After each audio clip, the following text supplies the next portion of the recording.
Hello, welcome back to the Phantom Diary channel. I'm sure there are many of you listening to my stories to fall asleep. Before we start, write in the comments what country you're listening from. So, let's go. It was supposed to be a weekend camping trip, just my friends and I in the middle of nowhere. No cell service, no crowds, just a quiet patch of forest surrounded by rolling hills. We'd packed enough supplies to last the weekend: tents, sleeping, bags, and plenty of food. But something felt off from the moment we arrived. The forest was dense with towering trees that blocked out most of the sunlight. The air was thick with the scent of pine and damp earth. As we set up camp, I couldn't shake the feeling that we weren't alone. Strange noises echoed through the trees, branches snapping, low whispers, and they came from nowhere and everywhere, at once. That night we gathered around the fire telling stories and laughing. But as the fire dimmed, the whispers grew louder. Each sound seemed to brush against the edge of my awareness. A voice in the dark, indistinct and unsettling. "Did you guys hear that?" I asked, shivering despite the heat from the fire. "Hear? What?" Sophie replied, her voice uneasy. "Stop being paranoid." But the whispering didn't stop. It was almost as if something was moving through the trees, circling us. The wind howled faintly through the leaves, but it wasn't the wind alone. Shadows danced among the trees, shifting and twisting in ways they shouldn't have been able to. Inside the tent that night, sleep refused to come. Every rustle of leaves, every creak of the tent fabric was amplified 1,000-fold. I kept my flashlight close, shining it around the tent at regular intervals. The darkness outside seemed unnatural, too deep, too still. At some point I heard footsteps, soft, deliberate steps moving around the camp. I sat up abruptly, my heart pounding. My friends were still asleep, unaware. I peeked through the tent's fabric, hoping to catch a glimpse, but there was nothing. Only darkness. The next morning, we packed up in haste. None of us mentioned what had happened during the night, but the tension was palpable. Something about the forest didn't feel right anymore. As we returned along the trail we'd hiked in on, I found my phone miraculously had signal again. I pulled it out to snap a photo of the scenery.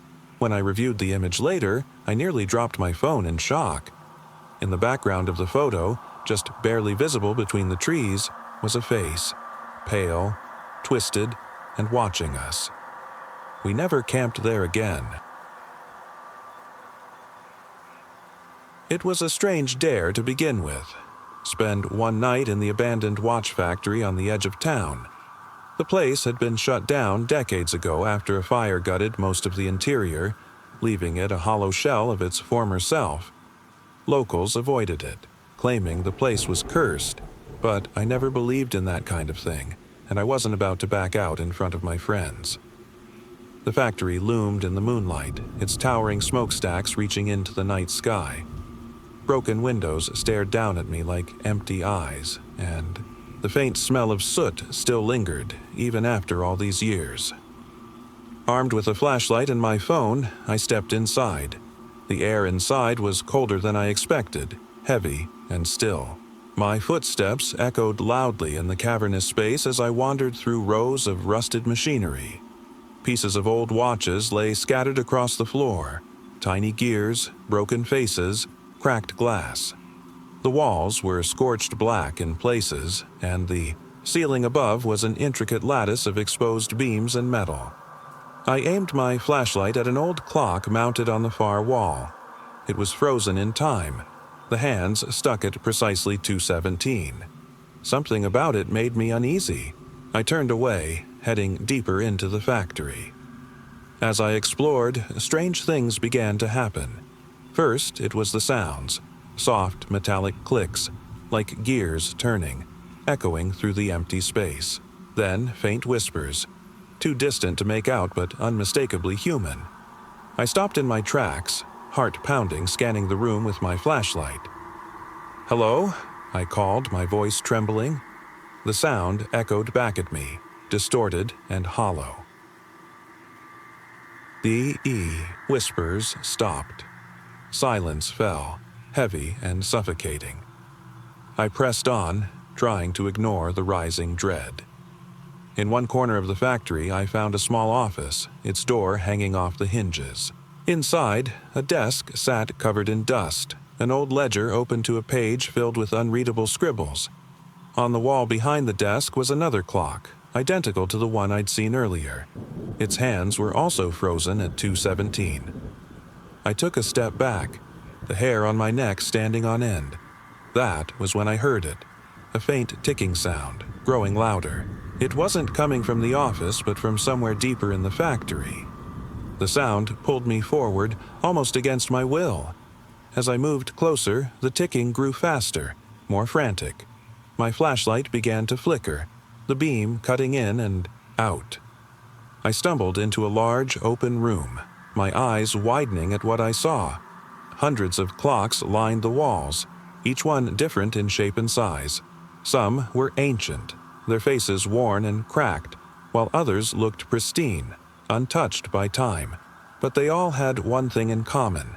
Their hands were frozen at 2:17. The ticking sound surrounded me now, deafening, though none of the clocks were moving. My flashlight died completely, plunging the room into darkness. Panic surged through me as I fumbled for my phone, its weak glow the only light left. Then I saw it, something moving between the clocks. A figure, tall and impossibly thin, its limbs unnaturally long. It moved with jerky mechanical precision, its head swiveling toward me. Two glowing orbs where its eyes should have been fixed on me. Unblinking, the figure stepped closer, its movements accompanied by the sound of grinding gears. I couldn't breathe, couldn't move, as it reached out with a hand made of twisted metal. Suddenly, all the clocks in the room began to chime at once, their discordant tones echoing through the factory. The noise was overwhelming, a cacophony that made my ears ring. The figure stopped, tilting its head as if listening. Then, as quickly as it had appeared, it vanished. The clocks stopped chiming. The room fell silent once more. I didn't wait to see what would happen next. I ran, tripping over debris, my phone's light bouncing wildly. When I finally burst out of the factory and into the cold night air, I collapsed, gasping for breath. The next day, I returned with my friends, determined to prove what I'd seen. But when we entered the factory, the clocks were gone. The walls were bare, and the room was empty. Only one thing remained, my flashlight lying on the floor where I'd dropped it, the beam still pointed at the wall, and etched into the scorched brick were the words, "Time belongs to us." The old school had been closed for years, boarded up and left to decay. Rumors swirled about its haunted halls, whispers of students who had vanished, strange happenings in the dark classrooms, and unexplained footsteps echoing through the empty halls. Curiosity had gotten the better of me, and against my better judgment, I decided to explore it. The building loomed ahead, a twisted silhouette against the evening sky. The windows were shattered, and ivy had crept up the walls, swallowing the once vibrant paint. My flashlight flickered, casting long shadows as I approached the front entrance. Inside, the air was thick with dust and the scent of decay. The silence was oppressive, broken only by the occasional creak of the wooden floorboards beneath my feet. Room by room, I made my way through the school. Empty classrooms, offices filled with old furniture covered in cobwebs, and long hallways, where the light barely reached. Something felt wrong from the very start. The floorboards seemed uneven, tilting ever so slightly like they were moving beneath my weight. The windows reflected distorted images, faint, ghostly figures that disappeared. As soon as I looked away, I chalked it up to the dim lighting and my nerves, but the feeling of being watched only grew stronger. In one classroom, the desks were overturned and papers littered the floor. The chalkboard at the front of the room was smeared with strange symbols, a mess of jagged lines and incomplete shapes. I snapped a photo with my camera, but the image showed something different. The symbols shifted, glowing faintly in the dark. I moved deeper into the school, my flashlight flickering erratically. The sounds of distant whispers filled the halls as if the building itself was alive. I heard footsteps, too faint to be mine, walking, just a few steps behind me. "Hello," I called out, my voice echoing back hollowly. Silence. Then the sound of a child's laughter echoed through the building, light and carefree. It was distant, yet somehow impossibly close, as if it was right beside me. Goosebumps prickled across my skin. The laughter faded, but I couldn't shake the uneasy feeling. I pressed forward into the gymnasium, a vast, empty space filled with broken bleachers and a wooden floor that creaked with every step. Shadows flickered in the corners of my vision, movements just beyond the reach of my flashlight. Suddenly, I heard a voice, soft, breathy, calling my name from the far end of the gymnasium. "Come closer." I froze, my breath caught in my throat. "Who's there?" I managed to whisper. There was no answer, only more footsteps, too close now, circling around me. I spun around, the beam of my flashlight searching the darkness, but it was empty. The voice came again, clearer now, more insistent. "Come, find me." Panic surged through my veins. I bolted toward the nearest exit, my flashlight now useless as the darkness seemed to press in from every direction. The whispers grew louder, turning into screams, muffled, distant cries that echoed off the walls. As I reached the front door, the entire building shook violently. The wood splintered beneath my hands as I shoved through, finally escaping into the night air. The screams subsided, the whispers fading away, but the feeling of being trapped lingered. I never went back. It was just another forgotten warehouse, hidden away in the industrial part of town. Rusted metal walls, shattered windows, and a reputation for being haunted by whispers. Nothing unusual for a place like this. I was a paranormal investigator, drawn by the stories of strange occurrences that had plagued the building for years. My team, 4 of us, stepped inside, armed with cameras, EMF meters, and a thirst for the truth. The building had a heavy, oppressive atmosphere from the moment we entered. Dust motes floated through the dim light, settling into layers on the floor like some forgotten graveyard. The floorboards groaned beneath our steps, and every sound amplified unnaturally. The whispers, we were told, had only gotten louder over time. Murmurs of lost souls trapped within the walls. "Stay close," I warned, my voice steady despite the unease creeping into my chest.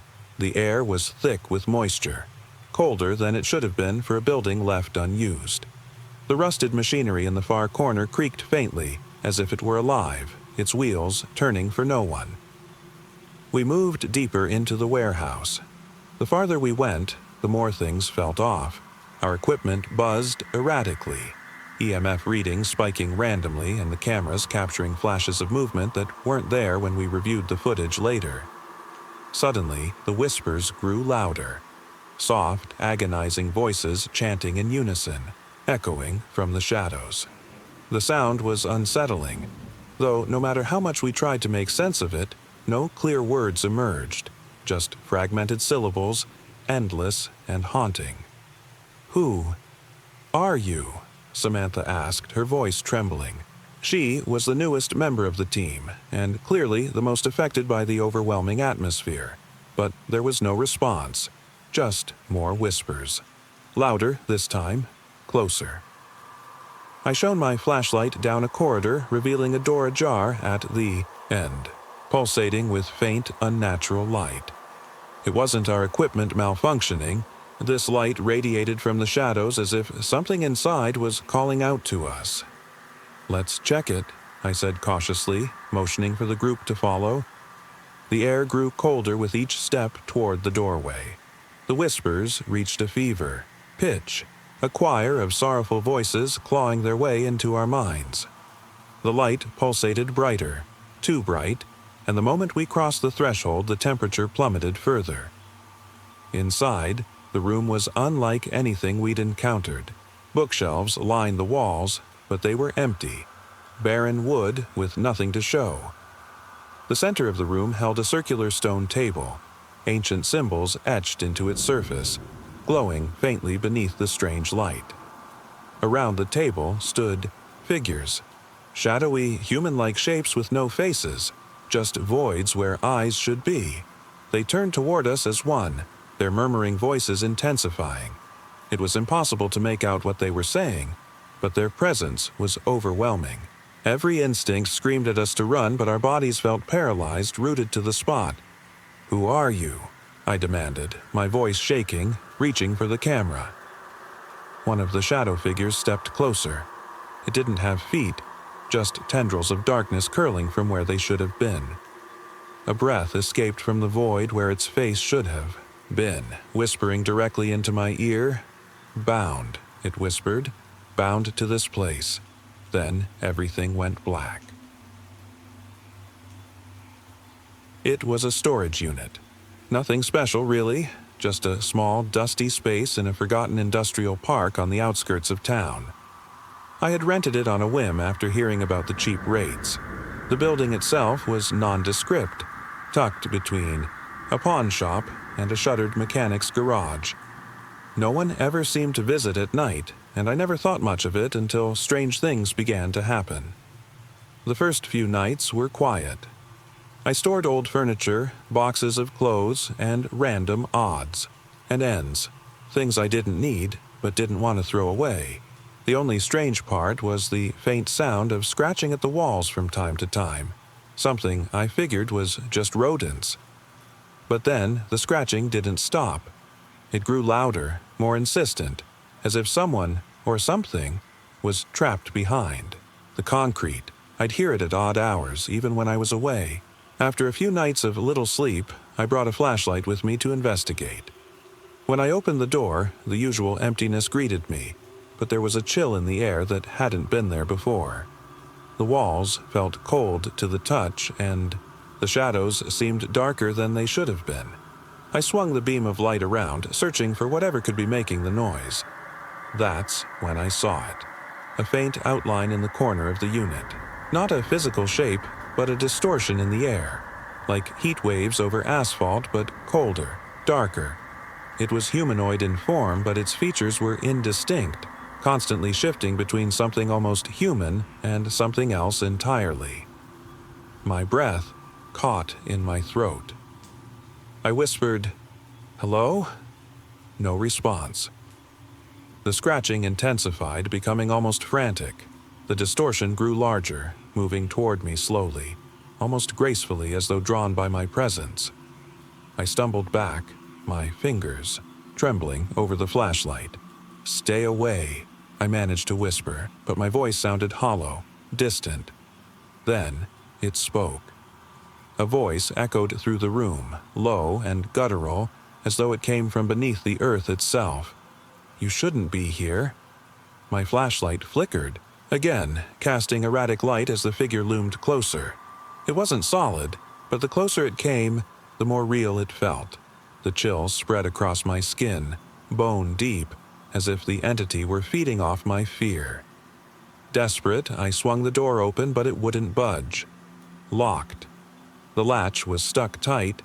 I pounded on the metal, my screams swallowed by the growing darkness. The creature was inches away now, its form clear in the dim light, a tall, twisted silhouette with hollow eyes and a gaping mouth that oozed shadows. "Please," I begged, my voice breaking. I didn't mean to intrude. The whisper grew, louder. "You're too late." Then everything went black.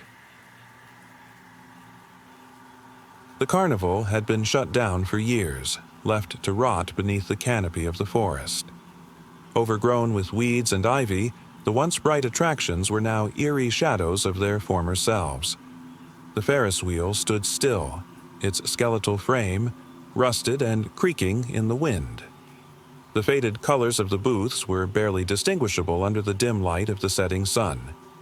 I wasn't sure why we had decided to visit it, my friends and I, on a dare. The stories of the place being haunted, were ridiculous, right? Still, there was an undeniable sense of unease the moment we stepped through the broken entrance gate. The silence was oppressive, interrupted only by the creaking of abandoned machinery. We wandered through the park, stopping at various attractions. The carousel was the most haunting, painted horses frozen mid-gallop, their glass eyes reflecting the emptiness. A carousel music box played faintly, a ghostly melody that seemed out of place in the stillness. "Let's keep moving," I said, my voice hushed. Suddenly, from the shadows beyond the carnival, a figure appeared, a shadowy shape, draped in tattered clothes. Its form seemed to flicker, shifting like a wisp of smoke. We froze, unsure if it was real or just part of the carnival's twisted lore. "Who's there?" I called out, my breath catching. The figure didn't respond. Instead, it moved closer, unnaturally slow, its eyes hollow and empty sockets reflecting. "Nothing."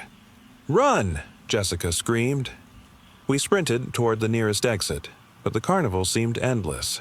Winding paths that doubled back on themselves, funneling us deeper into the nightmare. The Ferris wheel loomed above us, shadows stretching, toward the ground as the sky darkened.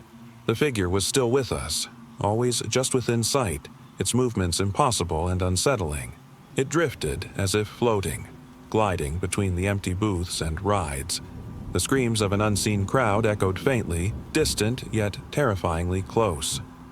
"We're trapped!" Lucas shouted, his voice cracking. "It's leading us somewhere." "Paardinen, moment." Those words left his mouth. The figure stopped. It raised a skeletal hand, pointing toward an old tent near the center of the carnival. We didn't hesitate. Panic drove us forward. Inside the tent, the air was thick with dust and the smell of decay. Faint whispers filled the space. Hundreds of voices, none of which we could understand. It felt as if the tent itself had consumed us, cutting off our escape. The figure emerged fully, standing before us in full grotesque detail. Its face was nothing but a hollow void, eyes replaced with gaping holes that shimmered faintly with a cold, spectral light. Its laughter was a haunting echo, low and guttural, as if made from nightmares. "We shouldn't have come," the figure hissed, its voice a symphony of tortured whispers. Then the carnival fell silent. It had been years since anyone had dared venture near the old well at the edge of town. The stories surrounding it were whispered among the locals. Tales of strange sounds, vanished hikers, and eerie lights that flickered in the dead of night. Most people avoided the well, not out of fear, but out of respect for the ominous legends. But curiosity got the better of me. One late autumn evening, after hearing so many eerie tales, I decided to visit the well alone. My friends had all warned me not to go, but I couldn't resist. The town's ancient history called to me, and the thought of uncovering some forgotten mystery was too tempting. The path to the well was overgrown, hidden beneath layers of fallen leaves and twisted roots. Darkness cloaked the forest, the trees leaning in like they had stories to tell. It was cold, so cold that even my breath formed thick clouds in the air. The faint glimmer of the well came into view as I pushed my way through the underbrush. Ikibauti. Well itself was old, crumbling stone with a rusted metal bucket sitting awkwardly in its center. The air felt heavy, unnatural, a sense of dread wrapping around my chest. A dim, flickering lantern hung from the well's side, casting strange shadows that twisted unnaturally in the dark. I set my flashlight on the ground and leaned in close to inspect it. The hole was deep, much deeper than it should have been. The sound of dripping water echoed from the bottom, a slow, monotonous drip that made my skin crawl. That's when I heard it, a faint whisper. It wasn't coming from the well. It came from behind me, from deeper within the woods. It was a woman's voice, soft yet chilling, almost melodic. She was saying something, but the words were indistinct, like they were spoken in a language, lost to time. "Hello?" I called out, my voice barely a whisper. Silence. I turned back toward the well, gripping my flashlight tightly. The chill deepened and the shadows seemed to shift once again, moving closer, circling the well. There was something unsettling about the way they moved, not driven by wind or natural causes. The lantern flickered harder, its flame sputtering as if something unseen was feeding on it. I reached down to retrieve my flashlight, but as my hand brushed the cold metal, I saw it.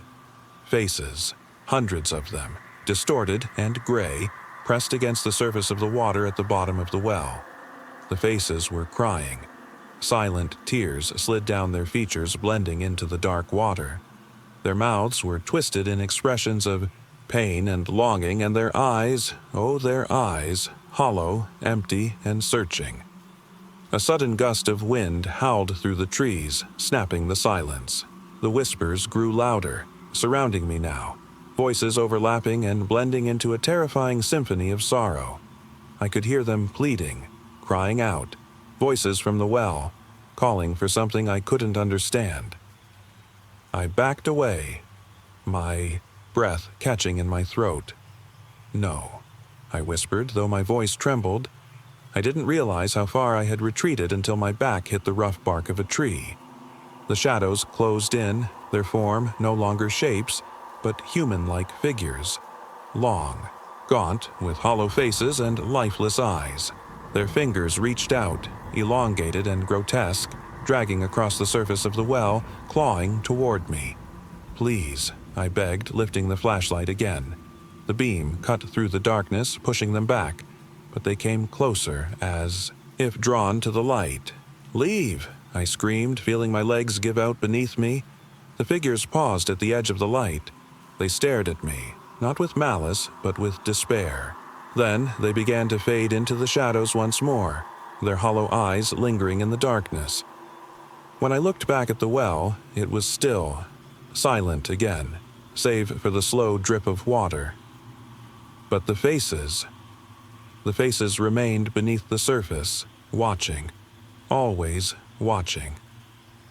I stumbled back through the forest, my legs shaking, my breath uneven. The well was still behind me, a hollow abyss waiting, ready to consume anyone foolish enough to look inside. And I knew, some mysteries should never be uncovered. The town had long forgotten about the old toy shop.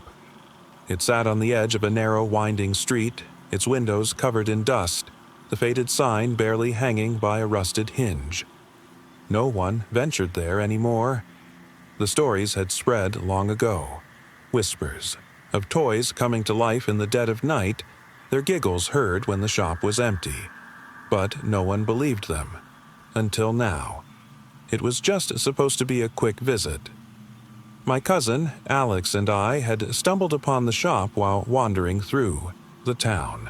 The air was heavy with the scent of decay, a mix of old wood and forgotten memories.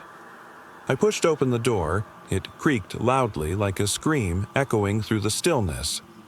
Inside, the place was a maze of shelves stacked with toys. Dolls, wooden, soldiers, stuffed animals, all worn and broken in strange ways. The lighting was dim, flickering as if uncertain whether it wanted to work. "This place is creepy," Alex whispered, his voice echoing against the silent walls. "No one's been here for years," I said. "It's just old."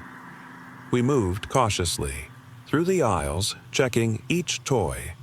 Many were missing limbs, their expressions contorted into strange, unnerving smiles. One doll had cracked porcelain skin, its hollow eyes staring directly at us. Another, a clown figure, had a red nose that seemed to drip slowly with something dark, possibly paint or something worse. Then we heard the first giggle, a soft, high-pitched laugh echoing through the shop. "Did you hear that?" Alex's voice shook. I nodded, but no words came out. It had sounded close, like it had come from behind us. But when we turned, there was nothing. Only the lifeless toys, their glassy eyes following us in the dim light. "Let's get out of here," I said, my breath quickening. but as we made our way toward the door, it slammed shut behind us. I yelped, spinning around. The shop was darker, now. Too dark. The flickering lights went out completely. We were plunged into absolute silence, save for the soft creaks of wooden shelves settling. Another giggle, louder this time, rose up in the shadows. It seemed to come from everywhere. The toys on the shelves began to move, slightly at first, a doll's arm twitching, a small bear shifting its head. But then they began to move more deliberately. "Stay still," Alex whispered, panic clear, in his voice. The clown doll turned its head fully toward us, its painted grin widening. The wooden soldiers lined up on the shelves shifted into a formation, as though preparing for battle. "We have to get out," I said again, my voice cracking. I fumbled for my flashlight, clicking it on, but it barely illuminated the shop. The shadows moved faster now, darting between the aisles, more giggles rising from unseen corners. "Where's the exit?" Alex shouted, his flashlight flaring briefly before dying. Suddenly, from behind us, the sound of tiny footsteps echoed. I spun around just in time to see the smallest of the dolls, a porcelain boy, its cracked face tilted up toward us, its tiny chipped lips forming words. "Play with us," it said in a voice so soft it made my skin crawl. "No," I screamed, backing into a shelf. The toys surged forward, dolls clattering off shelves, bears waddling across the floor, and even smaller, shadowy figures emerging from the corners, their twisted faces grimacing with delight. The giggles turned into a chorus, louder and more chilling as they surrounded us. Every direction we turned, there were more of them, living shadows with cracked, lifeless eyes. Then the clown's voice boomed above the others. "Play. Forever." My heart raced as Alex and I pushed against the door, throwing all our weight into it. The giggles grew deafening, filling every inch of the shop. We didn't dare look back. Finally, the door gave way and we stumbled into the street. The shop was still there, still dark, but no movement. The toys remained frozen, lifeless. Once more, we didn't wait to see if they would wake again. Breathing hard, we ran. Down the street, past the empty houses, away from the forgotten toy shop that would haunt our memories forever. We were lucky to escape. But the shop, it still stands. Waiting. Always waiting. It was supposed to be a simple journey home. The last train had been delayed by hours, and by the time I boarded, the station was nearly empty. The train was old, creaking, with flickering lights overhead and a heavy atmosphere that hung in, the air like a thick fog. I found a seat in the farthest corner, away from everyone else. The train rattled forward into the night, its rhythmic clatter calming at first, but then something changed. The silence began to creep in, almost unnatural. The occasional hum of the wheels and the faint murmur of the engine seemed to fall into a rhythm. Too perfect, too quiet. The few other passengers on board were scattered along the train, but their faces were shadowed by the dim light. They sat motionless, staring ahead, their expressions blank. I shifted uncomfortably in my seat, glancing at the other passengers. Their lack of movement unnerved me more than the silence. At the next stop, I noticed something odd. The train didn't. Slowed down. It kept moving forward as if the station didn't exist. Panic began to set in, but before I could react, the doors shut behind me with a loud hiss, locking me inside. The conductor was nowhere to be found. "Hello?" I called out, my voice echoing through the empty car. No response, only the rhythmic hum of the train and the faint creak of the wheels. I tried to call my family, but there was no signal. My phone buzzed weakly, then died completely. I sat back down, my hands trembling as the train accelerated into complete darkness. There were no more stations ahead, just endless tracks stretching into the unknown. A chill ran down my spine as the figure appeared, just at the end of the car where the next compartment began. It was tall, gaunt, and silent. No face, just a featureless void where its head should have been. Shadows clung to its limbs, unnatural and shifting with each movement. "Who? What are you?" I whispered, pressing myself against the window, but the creature didn't answer. Its form seemed to phase through the train's walls as it glided closer. My breath quickened, the air thickening with dread. I could hear the low, dragging sound of its footsteps against the floor, silent yet menacing. I reached for my flashlight, again flicking it on. The beam barely illuminated the creature before it flickered out entirely, leaving me in darkness. Panic surged through me. The train kept moving faster, the world beyond the windows a blur of night and iron. Every sound, the hum of the train, the creak of metal, grew louder, distorted. The passengers remained frozen, their empty gazes directed forward. "Help me," I shouted, voice breaking as the figure loomed closer. I could feel its cold presence at my side, its shadow casting over me like a suffocating shroud. My hands trembled as I grasped for my phone, desperately trying to call someone, anyone, but the screen remained black. Suddenly, the train's lights went out completely. The darkness was total, smothering. I couldn't see anything. My breath was shallow, a sob threatening to break free. The creature stood beside me, its presence so overwhelming that I felt my mind slipping away. A voice whispered into my ear, a voice without words, without meaning, but its tone resonated deep in my soul. "We're the last." It was supposed to be a simple weekend camping trip, a chance to escape the city and get lost in nature. My friends and I packed everything we needed: tents, sleeping bags, flashlights, and a few board games to pass the time. We headed deep into the forest, far from the nearest trail. No cell service, no signals, just us and the wilderness. We found a clearing by a small, still lake, surrounded by towering trees that seemed to stretch endlessly into the sky.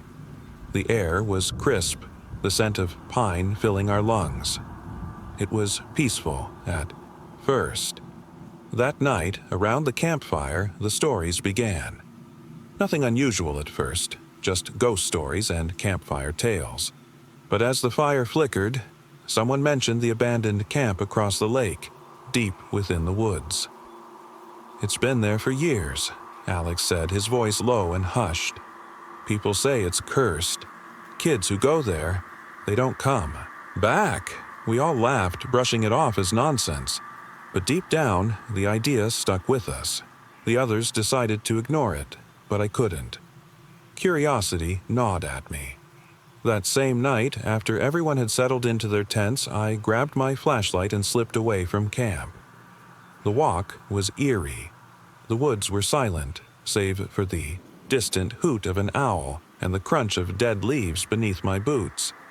The lake shimmered in the moonlight as I approached the other side, the camp looming ahead like a forgotten relic. The first thing I noticed was how empty it felt. The tents were still up, but they were torn, left to rot. Old cooking supplies lay abandoned next to burnt-out campfires. It was like the occupants had vanished overnight. I stepped cautiously through the campsite, my flashlight cutting through the darkness. Every snap of a twig made me pause. Every shadow stretched unnaturally against the flickering light. A chill ran down my spine as I moved further in. Then I saw it. The building. A long, decrepit mess hall stood at the center of the camp. It had broken windows and a gaping front door. My heart skipped a beat. Despite the absence of life, there was a strange sense of something watching me. Inside, the mess hall was a ruin. The tables had rotted away, the floor warped with decay. The walls were covered in old graffiti, sick drawings, symbols I couldn't recognize, and strange messages scrawled in what looked like dried blood. I moved cautiously through the mess hall, snapping photos with my camera. Each flash illuminated something more disturbing: shadows flickering in the corners, faint whispers in the dark. My breath quickened. Then the whispers became louder, more distinct. They sounded like children, soft, innocent voices, but their words were unsettling. "You shouldn't be here." I froze, the weight of the darkness pressing against my back. The whispers echoed in my head and every instinct told me to run, but my legs refused to move. I was trapped. Suddenly, a louder noise, a sharp cracking sound like someone stepping on a branch behind me. I turned, but the room was empty. No one was there. Still, the whispers continued, persistent, growing louder. I swung my flashlight around, desperate for a glimpse of anything. That's when I saw it. The faintest glimpse of a figure in the shadows. A child. Small, pale, with hollow eyes that seemed to peer directly into my soul. The figure didn't move, just stood there, silently watching from the darkness. My breath hitched. I snapped a photo without thinking, and when the flash went off, the child's face contorted, twisted into something grotesque and unnatural. Its smile was too wide, teeth too sharp. It opened its mouth in a silent scream. I bolted. The flashlight flickered and went dark, but I didn't stop running. Behind me, the whispers screamed louder, the child's figure darting from shadow to shadow. I crashed through trees, the forest closing in around me. Just when I thought I couldn't run any further, I saw the lake. The shore was a blur in the moonlight, but my tent was in sight. My friends were still there, safe, breathing. I fell into camp, gasping for air. They were startled, but I couldn't explain it. I didn't need to. The fear was still etched into my mind. I didn't sleep that night. None of us did. The next morning, we packed up quickly and left the forest. As we drove away, I glanced back at the distant lake, and in the reflection, I saw something that made my blood run cold.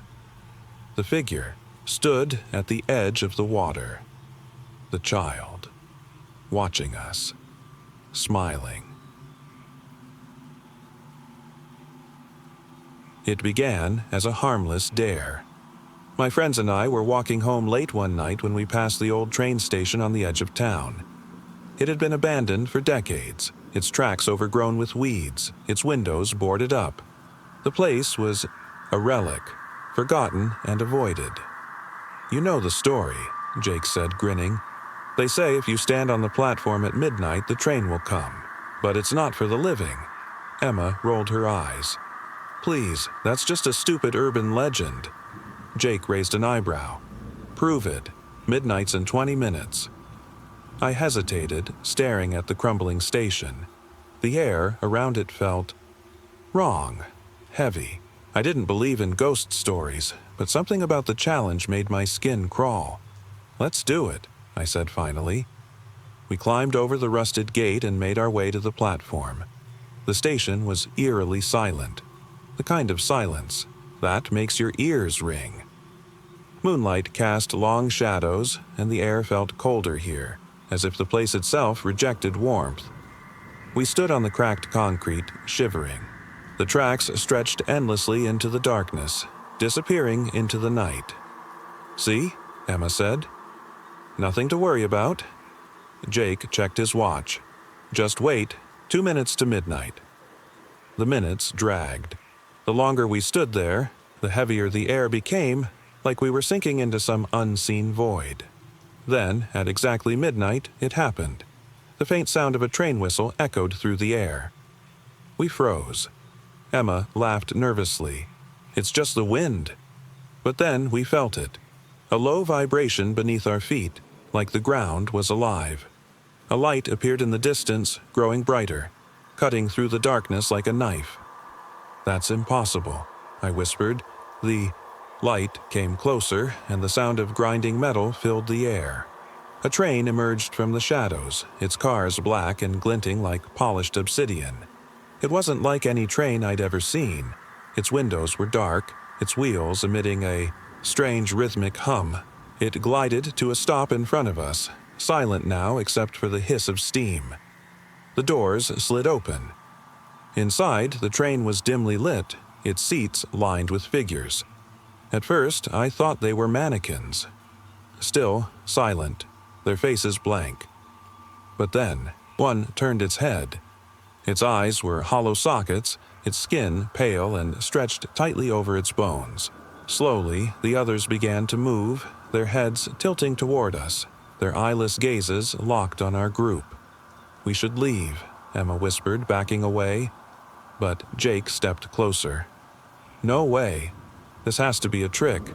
Some prank." "Jake, don't," I said, grabbing his arm. Too late. A figure emerged from the train, a tall man in a conductor's uniform, his face shadowed by a cap. He held out a hand, his voice low and chilling. "Tickets, please." "We don't have tickets," Emma stammered, her voice barely audible. The conductor tilted his head. Slowly, he reached into his pocket and pulled out 3 slips of paper. He extended them toward us. "For you." I don't know why, but my hand moved on its own, reaching for the ticket. The paper was cold, almost wet, and as I stared at it, words began to form. My name appeared, scrawled in ink that seemed to seep into the page. "Get on," the conductor said, his voice now echoing. Unnaturally, I shook my head, dropping the ticket. "No, we're leaving." The conductor stepped closer, his shadow stretching unnaturally across the platform. The figures inside the train began to rise from their seats, their movements jerky, unnatural. Emma grabbed my arm. "Run!" We turned, and bolted, Jake close behind us. The train let out a deafening whistle, and I felt the ground tremble as if the station itself was about to collapse. Behind us, the conductor's voice rang out, deep and guttural. "You can't outrun it. Your ticket is already punched." We didn't stop running until we were back on the main road. The station was silent again, as if nothing had happened. But when I looked at my hand, I saw the faint outline of the ticket's ink, still etched into my skin. None of us speak about that night. But sometimes, when I'm alone, I hear the faint whistle of a train in the distance, even when there are no tracks nearby, and I know it's coming for me. It was supposed to be a simple job. I'd been hired to take care of a woman's elderly uncle, Mr. Mallory, for the weekend. The family had gone out of town and they wanted someone to check on him, keep him company, and make sure he took his medication. He lived alone in a sprawling old mansion that had been in his family for generations, perched on a cliffside overlooking the ocean. The place was remote, isolated, the kind of house you'd expect to see in horror movies. I didn't mind. I needed the money. Mr. Mallory was pleasant enough, slow-moving, frail, but with a sharp mind. He lived in the parlor most of the time, sitting by the window and staring out at the sea. He'd occasionally speak to me, but most of the time, he preferred the silence. It was eerie, but I chalked it up to his age. The first evening, after dinner, he asked me to close the heavy curtains in the parlor. It was getting dark, and he didn't like the view of the ocean at night. "Too many things out there," he muttered cryptically, his hand shaking as he handed me the curtain rope. I thought little of it. It was just a man's preference. I finished, closing the curtains, and the room seemed to shrink in the dim light, making it feel even more isolated. Mr. Mallory had retreated to his chair, staring vacantly at the floor. "Don't mind the house, dear," he said without looking up. "It has its secrets, and some of them are still here." I felt a shiver run down my spine, but I brushed it off. Old people often said strange things. The night passed uneventfully, though I found it difficult to sleep in the house. The wind howled outside, and the sound of creaking floorboards in the halls kept me on edge. At around 2 a.m., I was awoken by a noise, a soft scraping sound coming from downstairs. I held my breath. It came again, louder this time. A faint dragging, like something heavy moving across the floor. I hesitated, but decided to investigate. I tiptoed down the dark staircase, the wooden steps creaking under my weight. As I reached the bottom, the noise stopped. My flashlight flickered as I shone it into the hallway. Nothing. Just empty rooms, their doors ajar. I took a few cautious steps forward. Then I saw it, a shadow, barely visible, moving from one room to the next at the far end of the hallway. I froze. The shadow didn't belong to anyone I knew. It was too tall, too thin, and it moved with an unnatural fluidity. I called out, "Hello, Mr. Mallory?" The figure didn't respond. It didn't even seem to hear me. Slowly, I crept closer, my heart hammering in my chest. Suddenly, I felt a hand on my shoulder. I spun around, nearly dropping the flashlight. Mr. Mallory stood there, his face pale, eyes wide with terror. "Don't follow it," he whispered, his voice shaking. "It's been watching me for years." Before I could ask what he meant, the shadow moved again, disappearing into one of the rooms. I felt the blood drain from my face. I turned to Mr. Mallory. "Who is it? What is that thing?" His voice cracked. "You don't want to know. Stay upstairs. Stay out of its reach. It's waiting." I didn't need to be told twice. I rushed back up to the parlor, locking the door behind me. My pulse was racing, and my hands were clammy. What was that thing? Why didn't Mr. Mallory seem shocked? The night dragged on in silence. The next morning, Mr. Mallory seemed calm, almost normal. He was sitting in his chair again, staring out the window at the churning sea. I wanted to ask him more about last night, but he simply looked at me and said, "You don't want to know." When the family returned later that afternoon, everything seemed fine, too fine. The house was silent, the air still. They were surprised to find Mr. Mallory in good spirits, talking about the weather. Nothing unusual. I mentioned the strange occurrences, but they dismissed it with a laugh.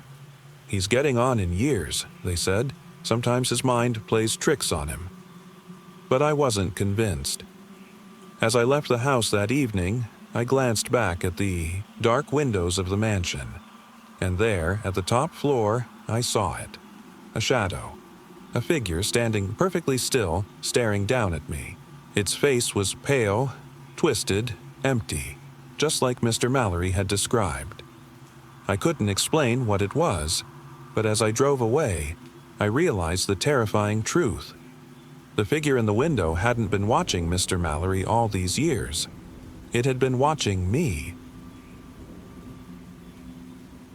It started with an invitation I couldn't ignore.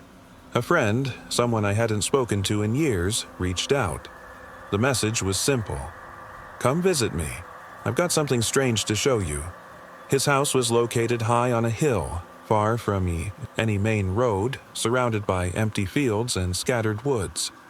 I hadn't seen him in over a decade, but the tone in his message felt urgent. Intrigued, I agreed. The drive there took hours. The farther I went, the fewer signs of life I encountered. The last mile was on a narrow, winding road that disappeared into thick forest on either side. The only sounds were the crunch of gravel under my tires and the rustling of leaves. Finally, I arrived at the house. It stood on a hill, distant and isolated, looking more like a relic from another time than a modern home.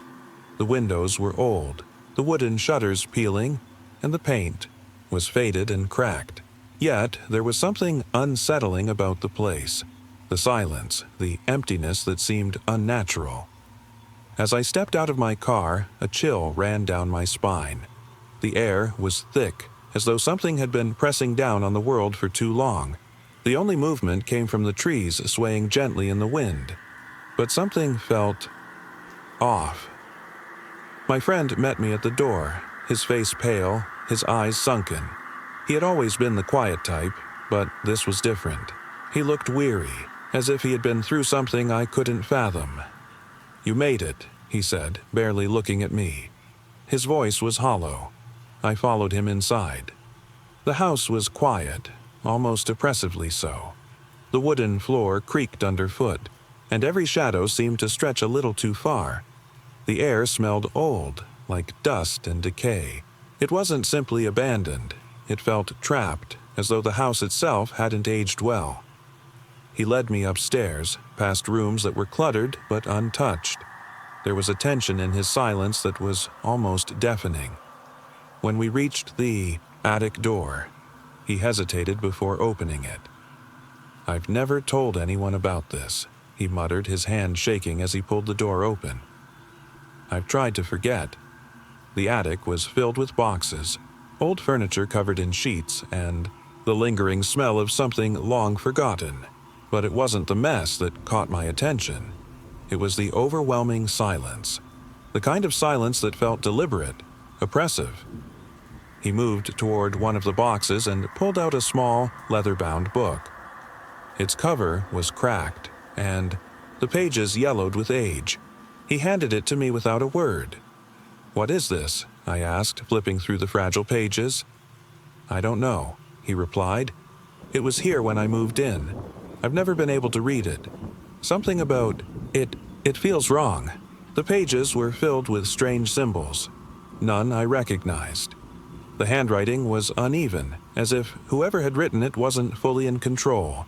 I could feel the weight of it in my hands, as though the book had a life of its own. I handed it back to him, but as he took it, his grip tightened. His knuckles went white, and he looked up at me with a mixture of fear and resignation. "There's something else," he said quietly. "I've heard things. At night, in the walls." I stared at him, unsure whether to believe him, but his eyes betrayed the truth. "We all hear things," he continued, his voice barely above a whisper. "Whispers. Voices. They don't stop." I laughed nervously, trying to brush it off. "That's just the house settling, right?" He shook his head, his face pale. "It's not the house, it's something else." That night, as I lay in the guest room, I couldn't sleep. The house creaked, but it wasn't just the sound of wood settling. The whispers began again, soft, barely audible at first, but as the hours passed, they grew louder. I pressed my hands to my ears, trying to block them out. They were coming, from the walls, the ceiling, and every corner of the house. "You're not supposed to be here," a voice whispered, hollow and distorted. "You shouldn't be here." I couldn't escape it. No matter where I moved, the whispers followed. The next morning, my friend was gone. His car was still parked outside, but he wasn't answering his phone. I searched the house, calling his name, but there was no sign of him. I left the house, leaving the door wide open behind me, and never looked back. The woods swallowed the road, and I drove away without a second glance. I never went back, and I never will. We moved into the house during the summer. It wasn't anything special, a modest home with chipped paint and a narrow, overgrown yard. Nothing unusual stood out at first, beyond the quiet that settled over the neighborhood. It was peaceful, a bit too peaceful. From the very first night, things felt wrong. The house settled into a silence that was unsettling. No creaks from the floorboards, no rustling of branches against the windows. It was as though the house itself held its breath. At first, we dismissed it. Old houses have their quirks, right? Maybe it was just the wind, or maybe we were just adjusting to the quiet after moving in. But the feeling never went away. The strange occurrences started subtly. Our daughter, Sophie, would wake up screaming in the middle of the night. She claimed that someone was standing at the foot of her bed. Always a shadowy figure, never fully there, just a presence. Every time we checked, nothing was there. Her nights became restless, and soon she wouldn't sleep at all without the bedroom door wide open. One evening, we heard a faint, hollow sound coming from the walls. It sounded like whispers, low and distorted, as though a dozen voices were trying to speak at once, but only half-formed. We thought perhaps it was the house settling further into its old age. The realtor said it hadn't been lived in for years before we bought it. But the whispers never faded. They came and went unpredictably, sometimes late at night, sometimes during the day when the house should have been still. Sometimes it sounded like faint laughter, soft, high-pitched, inhuman, and it sent chills down our spines. Then the visions began. I'd see it standing in the corner of rooms, a figure barely discernible in the shadows, always watching, always near but never moving. The more I focused on it, the blurrier it became, like the smoke swirling in the corners of my vision. It was like it didn't want to be fully seen, but it still wanted us to know it was there. One evening, my husband, James, went into the basement to grab a tool. He was down there for what felt like hours before I finally went down to check on him. When I found him, his face was pale, his body frozen. He stared at the far wall, his mouth trembling as though trying to speak, but no sound came out. "What's wrong?" I asked, shaking him gently. Finally, he managed to whisper, "The eyes. They're watching me." I didn't see what he saw, but I felt it, an oppressive, suffocating presence. The whispers had grown louder, and the figure was closer. After that, things escalated quickly. Sophie refused to enter her room alone, her little hands clutching at ours tightly, her tiny voice begging for us to stay with her. Objects would move on their own, the television turning on at odd hours, cupboards slamming shut when no one was near. But the worst part was the feeling. A cold, hollow breath on the back of our necks when we were alone in the house. One night, I woke up to a loud thud from downstairs. I was about to call out, thinking it was just James, but the silence that followed was unlike any sound I'd ever heard. It was as if the house itself had swallowed the noise. I hurried down to check, but no lights worked, no matter how many. Switches I flipped.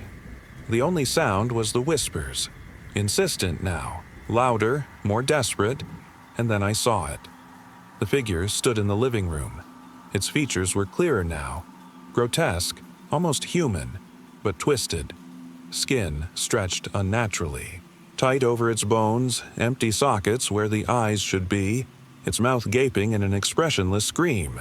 It didn't move, yet I could feel its presence press against every inch of the room. I didn't scream. I couldn't. I was paralyzed with fear, unable to tear my gaze away from the monstrosity in front of me. When James woke up and found me trembling, by the doorframe, he couldn't see it. Not at first. I couldn't explain what I had seen, not fully. But when he entered the room, the whispers rose again, louder, angry, demanding. The figure moved closer. That night, we gathered Sophie in the hallway, away from her room. We didn't dare sleep in the house anymore. We spent the rest of the night huddled in the car, not knowing what to do, too terrified to return inside. The next day, we left the house behind. We didn't touch anything, no clothes, no belongings. We simply left it all, retreating back to a rental with no windows into the past. The whispers still haunt us, sometimes when we're alone, sometimes in dreams. The figure isn't gone. It lingers, a dark stain we can't wash away. We've tried to move forward, but we know it's not over, not entirely. The house is quiet now, empty, forgotten by the world. But we know we're not the only ones who feel its pull. And we dread the day someone else steps into that house because we know the whispers will return. And so will the figure, waiting to make itself seen again. It was a rare invitation, one that didn't come often. An old friend's beach house, far from the busy city, offered to us for the weekend. The house was tucked away along the edge of a cliff, overlooking the vast, endless ocean. There were no neighbors, no nearby towns, just the house and the sea. We were the only ones for miles. At first glance, the house seemed idyllic. Whitewashed walls, weathered wooden beams, and floor-to-ceiling windows that offered panoramic views of the crashing waves below. It was a place made for quiet escapes, the kind of serenity that draws you in. But something felt off. The ocean was beautiful, sure, but there was an unnatural stillness to it. No seagulls, no crashing waves, just a quiet, eerie roar that seemed to echo endlessly. We chalked it up to being far from any usual signs of life, but that gnawing feeling didn't leave. On the first night, things began to shift. We sat by the fire, the sound of the ocean roaring below like a constant reminder that we were isolated. At first, it was subtle, the sound of footsteps on the deck, soft, almost imperceptible. We ignored it, assuming the wind was playing tricks on us, but the wind never sounded like that. Just the house settling, Ryan said. Emma and I nodded in agreement, but there was an edge to his voice, a flicker of doubt we couldn't ignore. By the second night, the footsteps grew louder, more distinct. We couldn't ignore them anymore. They were slow, deliberate, circling the house like something was inspecting us. When we would rush to the windows, the deck below was empty. Nothing but the waves crashing far below. Could be an animal, Emma suggested. But animals don't walk in that way. Calm and measured. Whatever it wasn't outside. That's when the whispers began. Soft at first, as if they were carried in on the wind, but as the night wore on, they became clearer. Not just whispering, but a voice. A deep, hollow voice that seemed to echo inside my head. Go away. I looked around the room, but neither Ryan nor Emma had heard it, or at least they wouldn't admit to it. It's nothing, Ryan said again, his voice uneasy. Just the ocean. But it wasn't. The voice came back, clearer this time, stronger. Leave. I could feel it in my bones. Something was in the house with us. Something that didn't want us there. That night, sleep was impossible. Every creak of the floorboards, every whisper that came from nowhere, kept us awake. It felt like the house itself was alive, watching us, waiting for the right moment. At dawn, I woke to a cold, oppressive silence. The kind of silence that makes you hold your breath, waiting for something to break it. I wandered to the windows, hoping for a glimpse of the ocean, but instead my eyes fell on something far worse. Standing just beyond the window, I saw a figure, tall, shadowy, its shape distorted by the mist and the morning fog. It didn't move, didn't blink, didn't seem to breathe. It just stared, its hollow eyes locked on me. I couldn't scream. I couldn't look away. It felt like time had stopped. Then, slowly, it raised one hand and waved, just once. I didn't wait for it to do anything else. I bolted from the room, heart racing, finding Ryan and Emma in the living room, staring at the same window. It's here, I gasped. It's still here. Their eyes were wide, but neither of them spoke. We didn't need to. We all knew what we had seen. The whispers came again, louder now. This time, we couldn't ignore them. Leave now. Panic set in. We grabbed our things, not daring to stay another moment. The house felt alive, like it was holding us there against our will. As we stepped outside, the figure was gone. The ocean roared louder than ever, as if it too had been waiting for us to leave. We've never been back to that house. The whispers still haunt me, and sometimes when I'm by the sea, I can still feel the weight of that stare. Whatever was there, it's still waiting. It was an old, abandoned factory on the edge of town. Not a place many people dared go. My friends and I had always been curious, but no one in town had been inside for years. The factory stood at the outskirts, shrouded in overgrown weeds and tangled metal. The windows were cracked and the once bold graffiti now faded and peeling. It wasn't the kind of place you would stumble upon by accident. It felt hidden, as though the town itself had forgotten it existed. We didn't plan on staying long, just a quick look inside to satisfy our curiosity. My friends, Jason, Rachel, and I, were eager to see what was left of the old place. It wasn't the typical abandoned factory either. Something about the building felt off, like it had never been entirely empty. The front door creaked as we pushed it open. Dust drifted in the air and the faint smell of metal and decay hit us immediately. The floors were covered in grime and debris, and broken machinery loomed in the corners, casting long, distorted shadows. The place seemed vast, too big for what we knew the factory to have produced. "This place feels different from the stories," Rachel said, her voice low. "I thought it was just an old factory." But I don't know. I know what you mean, I replied, stepping further in. The air felt thick, heavy, almost as if it had weight. Jason nodded, staying silent as we explored deeper. That's when we heard it. The faintest sound, like whispers carried by the wind. We paused, glancing at each other, unsure if we had heard anything at all. The factory was silent again. Must be the wind, Jason said, breaking the silence, but I could see the unease in his eyes. We pressed on, following the faint trail of flickering light from broken windows. The further we went, the quieter the building seemed. It was as if the walls themselves absorbed sound, and the darkness pressed in around us. Time felt warped in that space. Minutes turned into hours without us noticing. Suddenly, we heard it again, only this time, louder. A low whisper, distant at first, but growing clearer. I tried to dismiss it, but the sound seemed to come from everywhere. My heart started to race. Jason froze in place, his expression tense. "It's not the wind," Rachel whispered. "Where's it coming from?" The whispers grew more distinct, forming words, though they were unintelligible at first. But then they began to sound like voices, multiple indistinct murmurs blending together. The more we listened, the clearer they became. Help. Help us. Leave. Don't stay. The voices weren't speaking in any language we could recognize. They were haunting, distorted, as though they were trying to tell us something. Something we couldn't grasp. The lights from the windows flickered erratically.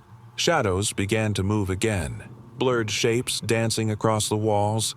It was as if the factory itself was alive, breathing, shifting. The ground beneath our feet felt colder, and the whispers became louder, more desperate. "We need to get out of here," Jason muttered, his voice cracking. His flashlight trembled in his hand. As we turned to leave, the whispers turned into something darker, a low, guttural growl that seemed to echo from deep within the factory. The shadows in the corners seemed to stretch, twisting and contorting into forms that we couldn't quite see. The air grew colder still, and the growl deepened into a roar. Suddenly, we heard footsteps, slow, deliberate, echoing behind us. We spun around, but there was nothing there, just more shadows, shifting, always just out of sight. "Run!" Rachel screamed, and we didn't hesitate. We bolted toward the door, our footsteps pounding against the creaking floor. The whispers followed us, louder than ever. They seemed to be all around, surrounding us, closing in. We didn't look back. The door swung open, letting in the harsh light of the outside world. We stumbled into the darkness of the factory grounds, our breaths ragged. The voices faded behind us, but the echoes of them lingered. The factory stood silent once more. Empty. Forgotten. But we knew something had followed us. Something that was never supposed to be found. We never went back. And we never will. It was supposed to be just an ordinary evening trip. Something to break the monotony of everyday life. My friends and I decided to take the old winding road through the countryside, a place none of us had visited before. The idea was simple. Leave behind the city's noise and escape into the quiet, untouched beauty of nature. The drive was uneventful at first. The road stretched ahead, snaking between tall, overgrown fields that swayed gently in the evening breeze. The sky was painted in hues of orange and pink, and we were lost in conversation, laughing about everything and nothing. The GPS kept pointing us forward, leading us deeper into the unknown. But then the air changed. The atmosphere became thicker, heavier. The trees began to crowd the road, their branches meeting high above like twisted fingers. It felt like we were descending into a different world, one untouched by time. We came to a bend in the road, and that's when it happened. The car jolted, the engine sputtering as it suddenly lost power. I steered to the side, the tires crunching against the gravel. The road was empty, and there was nothing for miles except endless forest. We tried to restart the car, but it was no use. The engine made a low, guttural sound and then gave up entirely. The silence that followed was suffocating, broken only by the distant rustling of leaves in the wind. "We'll walk to the nearest town," someone suggested, but none of us were sure where that even was. We decided to stay put, hoping someone would pass by and offer help. Our phones were useless, no signal, no bars. It grew darker, and soon the only light came from the dying glow of the car's headlights. We sat in silence, passing around a flashlight to keep the shadows at bay. The woods felt alive. Every creak and crack of the branches was magnified, as if something were watching us. I don't know how much time had passed when we heard it, the sound of footsteps, not from the direction of the forest, but behind us. We froze, holding our breath. The footsteps were slow, measured, like they didn't belong to anyone we knew. "Hello?" I called out, my voice trembling. No answer, just the soft crunch of shoes on gravel.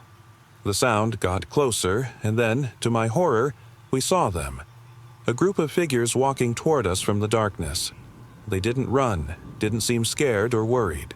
They moved like shadows, their faces obscured by the night, their footsteps steady and unwavering. "Who are you?" someone whispered, but the figures didn't respond. They just kept coming. The flashlight's beam swept over them, revealing details that chilled us to the bone. They were wearing mismatched, tattered clothes, faces void of expression. Their eyes weren't hollow. There was nothing behind them at all. They weren't human, not anymore. Panic surged through us as they stopped, standing in a silent circle around the car. They didn't speak, didn't react to our screams. They just stared, as though they were waiting for something. We knew we couldn't run. There was no point in screaming. We could only sit and hope they would leave, but the longer they stood there, the more I realized they weren't going anywhere. Then, one of them, barely more than a shadow, stepped forward. It wasn't one of the figures we had seen before. This one was different. It was taller, thinner, its limbs stretched unnaturally. It moved with a jerky, unsettling gait, like it didn't quite fit in its own body. It stared at us with cold, black eyes, and for a moment, I swear, it smiled. Not a human smile, but something inhuman, sharp, toothless, and utterly devoid of life. Time seemed to stretch as we sat there, trapped in the gaze of those empty eyes. The air grew colder, heavier. I couldn't take it anymore. I turned my head, away, unable to bear the sight. When I looked back, they were gone. The figures, the strange figure, they were all gone. The forest was silent again, the only sound being the rustle of leaves carried by the wind. We didn't stay. We didn't look back. We ran, screaming into the night, not stopping until we reached the edge of town and found help. I don't know what they were or where they came from. I don't think I ever want to know. All I know is that some things should remain hidden, buried deep in the shadows of forgotten places. It was a quiet Sunday evening when I decided to take a drive through the old deserted countryside. I didn't have a specific destination in mind, just the open road and the fading light of the sun dipping beneath the horizon. The trees lining. The road swayed gently in the breeze, casting long shadows that stretched across the cracked pavement. I loved these kinds of trips, especially when everything felt so still. The world seemed smaller out here, as though it had been untouched by time. But as the sun set and the last bit of daylight faded, I began to feel that familiar unease creep in. The road was narrow, winding through endless fields on either side.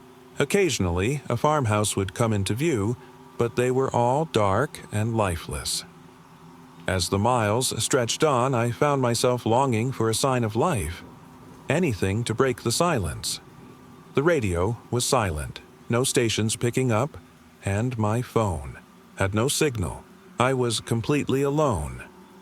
It was about halfway through my journey when I spotted something strange off to the side of the road, a figure standing by a mailbox completely still.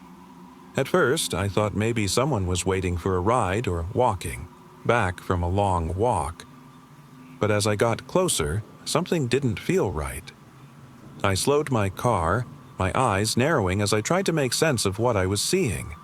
The figure wasn't moving, just standing there, like a statue carved from stone.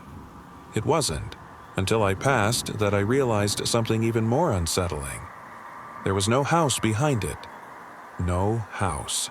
Just an empty field that stretched on forever. I instinctively glanced in my rearview mirror, but the figure was gone. I didn't stop to think about it too long. Maybe my mind was playing tricks, but the feeling of being watched persisted. I told myself it was the isolation, the quiet, making me paranoid. But as I drove further, the same sensation returned. It was like I wasn't alone. Every curve of the road, every shadow cast by the trees felt darker than it should. I couldn't shake the idea that someone, or something, was watching me. I reached for my phone again, hoping for even the slightest signal. Nothing.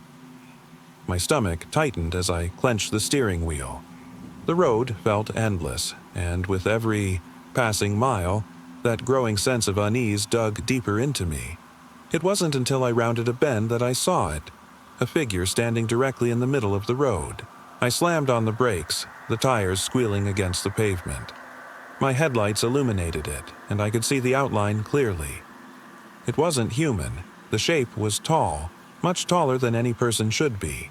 Its limbs stretched unnaturally, long, and its head tilted at a strange angle. It didn't move. It just stood there, blocking the road. My breath hitched, and I couldn't bring myself to look away. I knew I couldn't drive past it. I wasn't sure if I even could. My foot hovered over the brake, but the figure remained unmoving. It was as if it was waiting for something. Waiting for me. I sat there, frozen, until the silence became deafening. The air felt heavy, almost as if the very space around me had grown colder. My hands trembled on the wheel, and I realized I couldn't look away.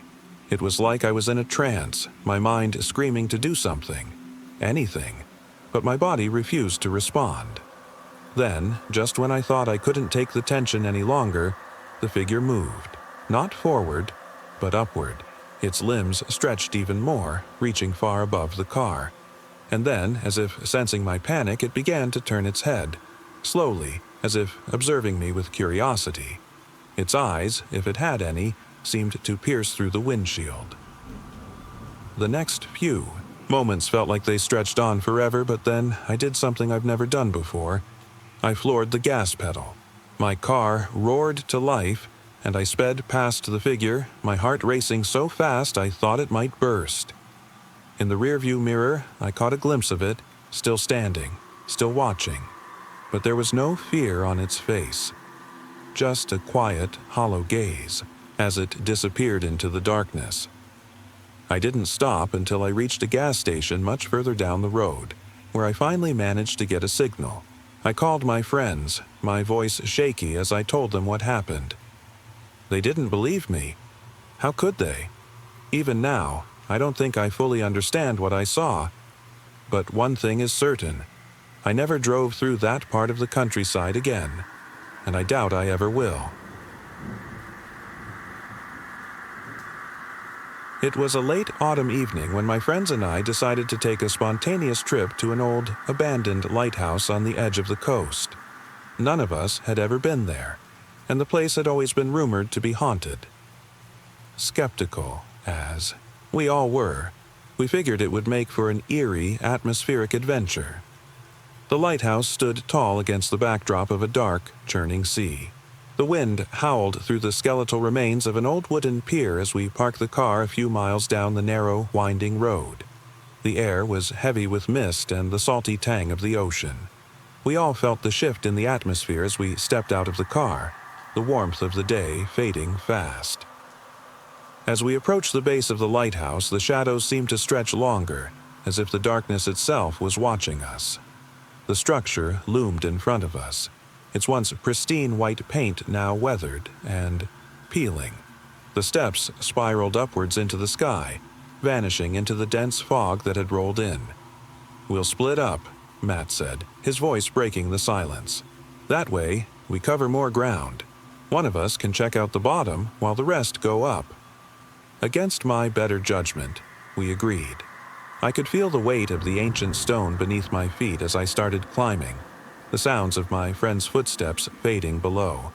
Each creaking step seemed louder than the last, the wind growing stronger as I ascended.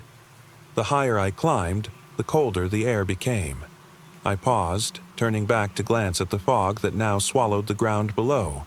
My heart pounded in my chest.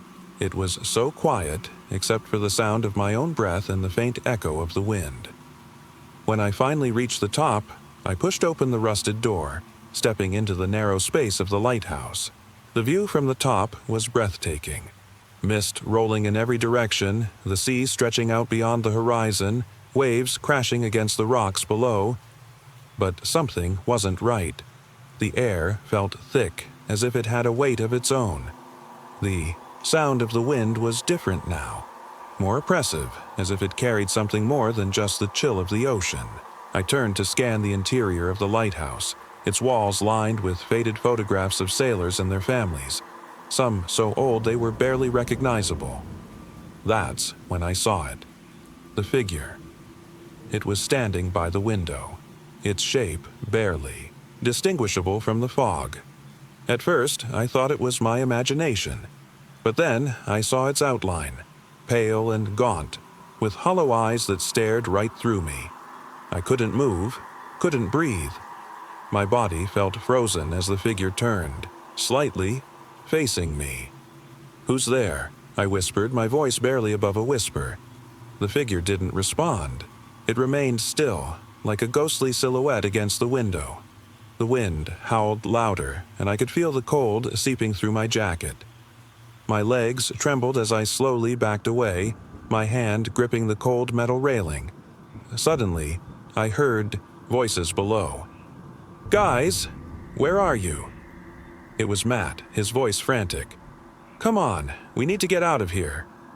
"Matt," I yelled, panic rising in my throat. "There's something. Up here." Before I could react, the figure began to move, floating towards me with unnatural grace. My breath hitched as I stumbled backward, nearly losing my footing on the narrow stairs. I could feel the presence closing in, the figure growing larger with every step I took down. When I finally reached the bottom, my friends were waiting, eyes wide with fear. "What happened?" Sarah asked, her voice trembling. "I saw it," I managed to say, breathless. "It was up there, watching me." The rest of the night passed in silence. We didn't speak much as we packed up and left the lighthouse behind.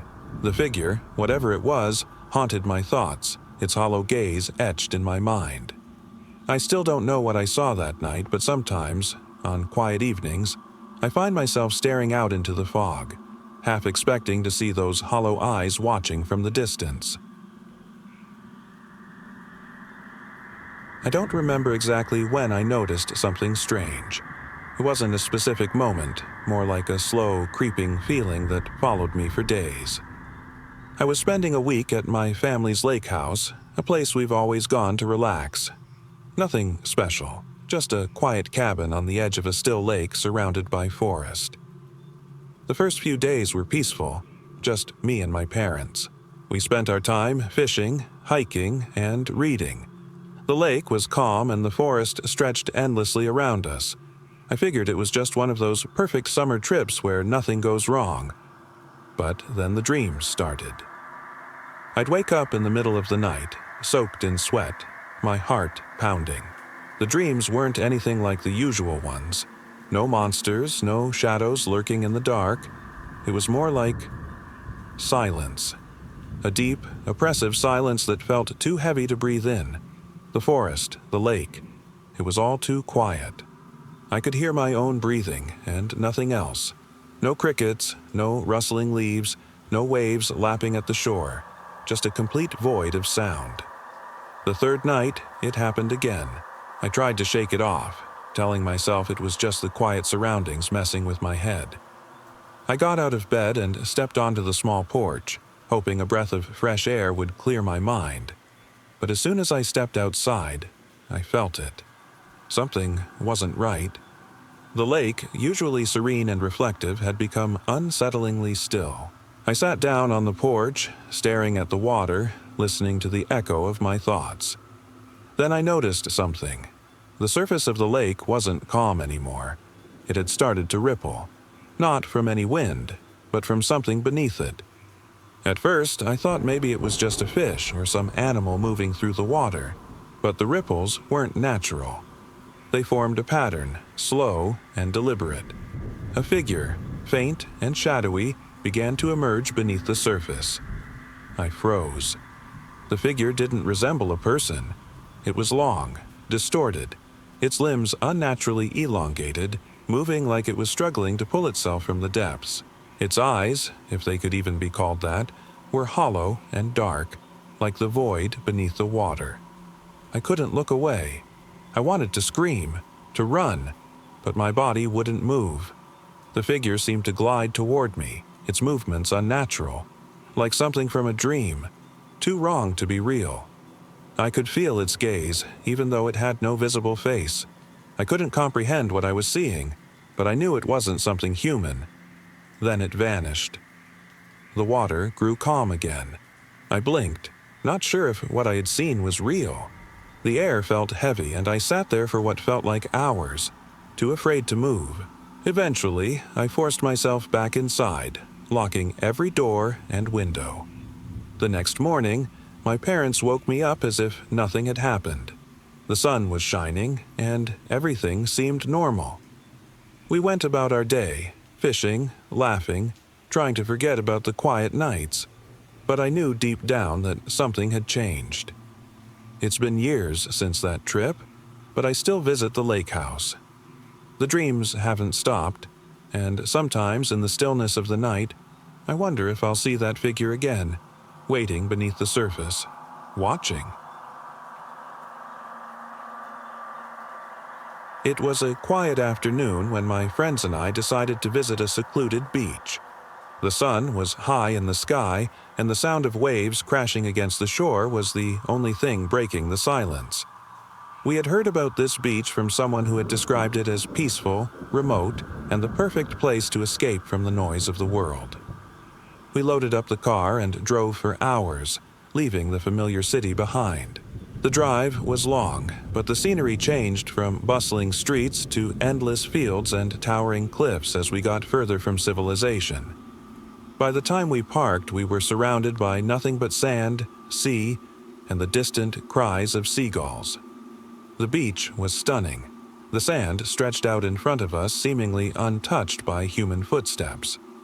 The waves crashed gently, and the smell of salt water filled the air. We set up camp, unpacked our things, and made a small fire to cook some food.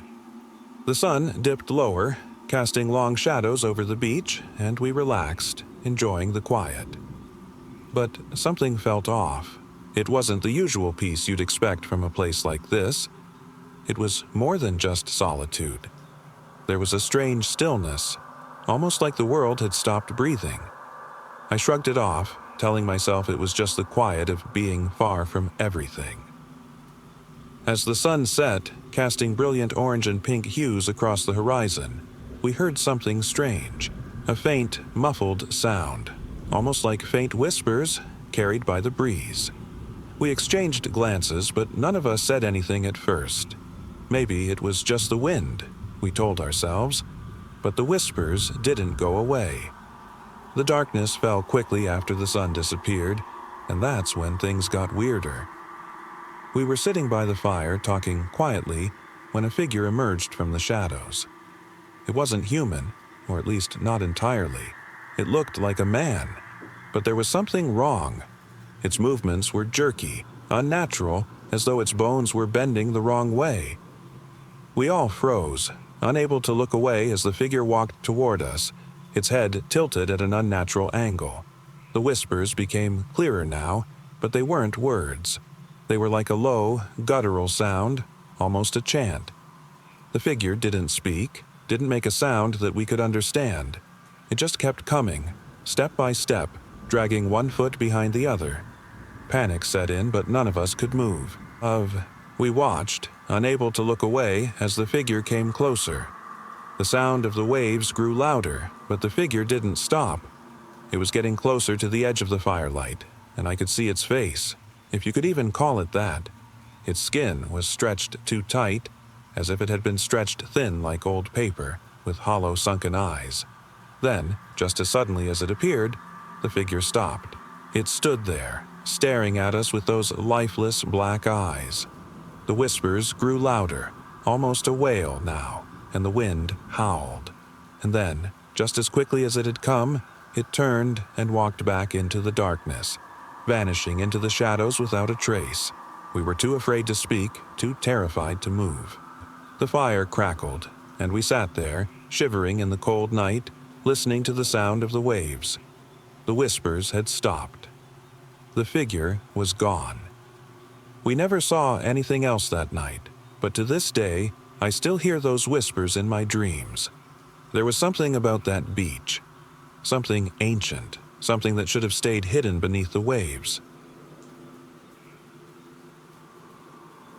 It started with a simple trip. Me and a few friends decided to rent a small lake house nestled deep in the woods. We were looking for a peaceful weekend away from the noise of city life. The house was old, wooden, surrounded by towering pines and the quiet hum of nature. We thought it would be perfect. Serene, isolated, and far from any distractions. The first night was calm. We unpacked, had a few drinks, and sat by the fire. The lake, reflecting the full moon, seemed endless and still. The wind whispered through the trees, and I could almost feel the tension from the city melt away. It felt too quiet, though, unnervingly so. But we brushed it off, telling ourselves it was just the stillness of the woods at night. It was around midnight when I woke. I'd drifted off in one of the old wooden chairs by the window. Something stirred in my dream. I sat up and rubbed my eyes.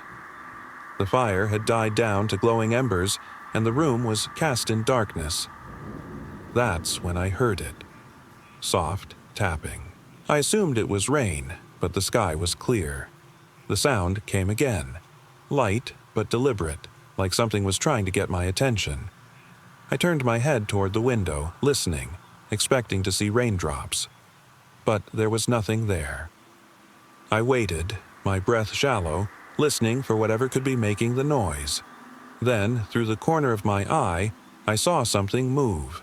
Not a shadow, not a figure. It was a shape, indistinct, something that seemed out of place. I froze.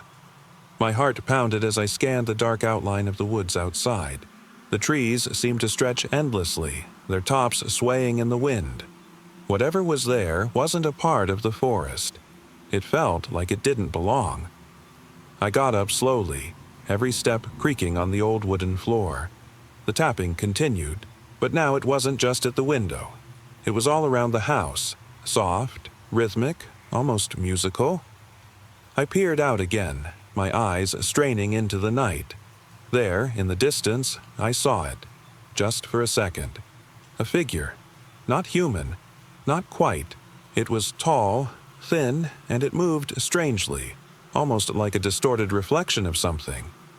I stumbled backward, my hand gripping the wall. My mind raced. Was it a trick of the light? Was I imagining things? But the fear was too real. Something wasn't right. The tapping stopped. The silence that followed was deafening. I wanted to call out to my friends, but my voice wouldn't work. The air felt colder, like something had seeped into the house. Then I heard it, the voice. Soft, almost a whisper, but it carried through the room like it was right next to me. Come outside. It wasn't coming from anywhere in the house. It was outside. The chill in my bones deepened. I felt like I was frozen, rooted to the floor.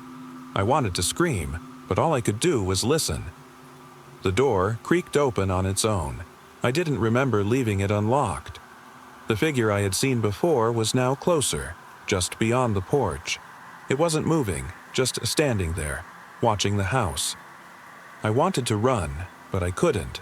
My legs felt like stone. The whisper came again, sharper this time. "Let me in."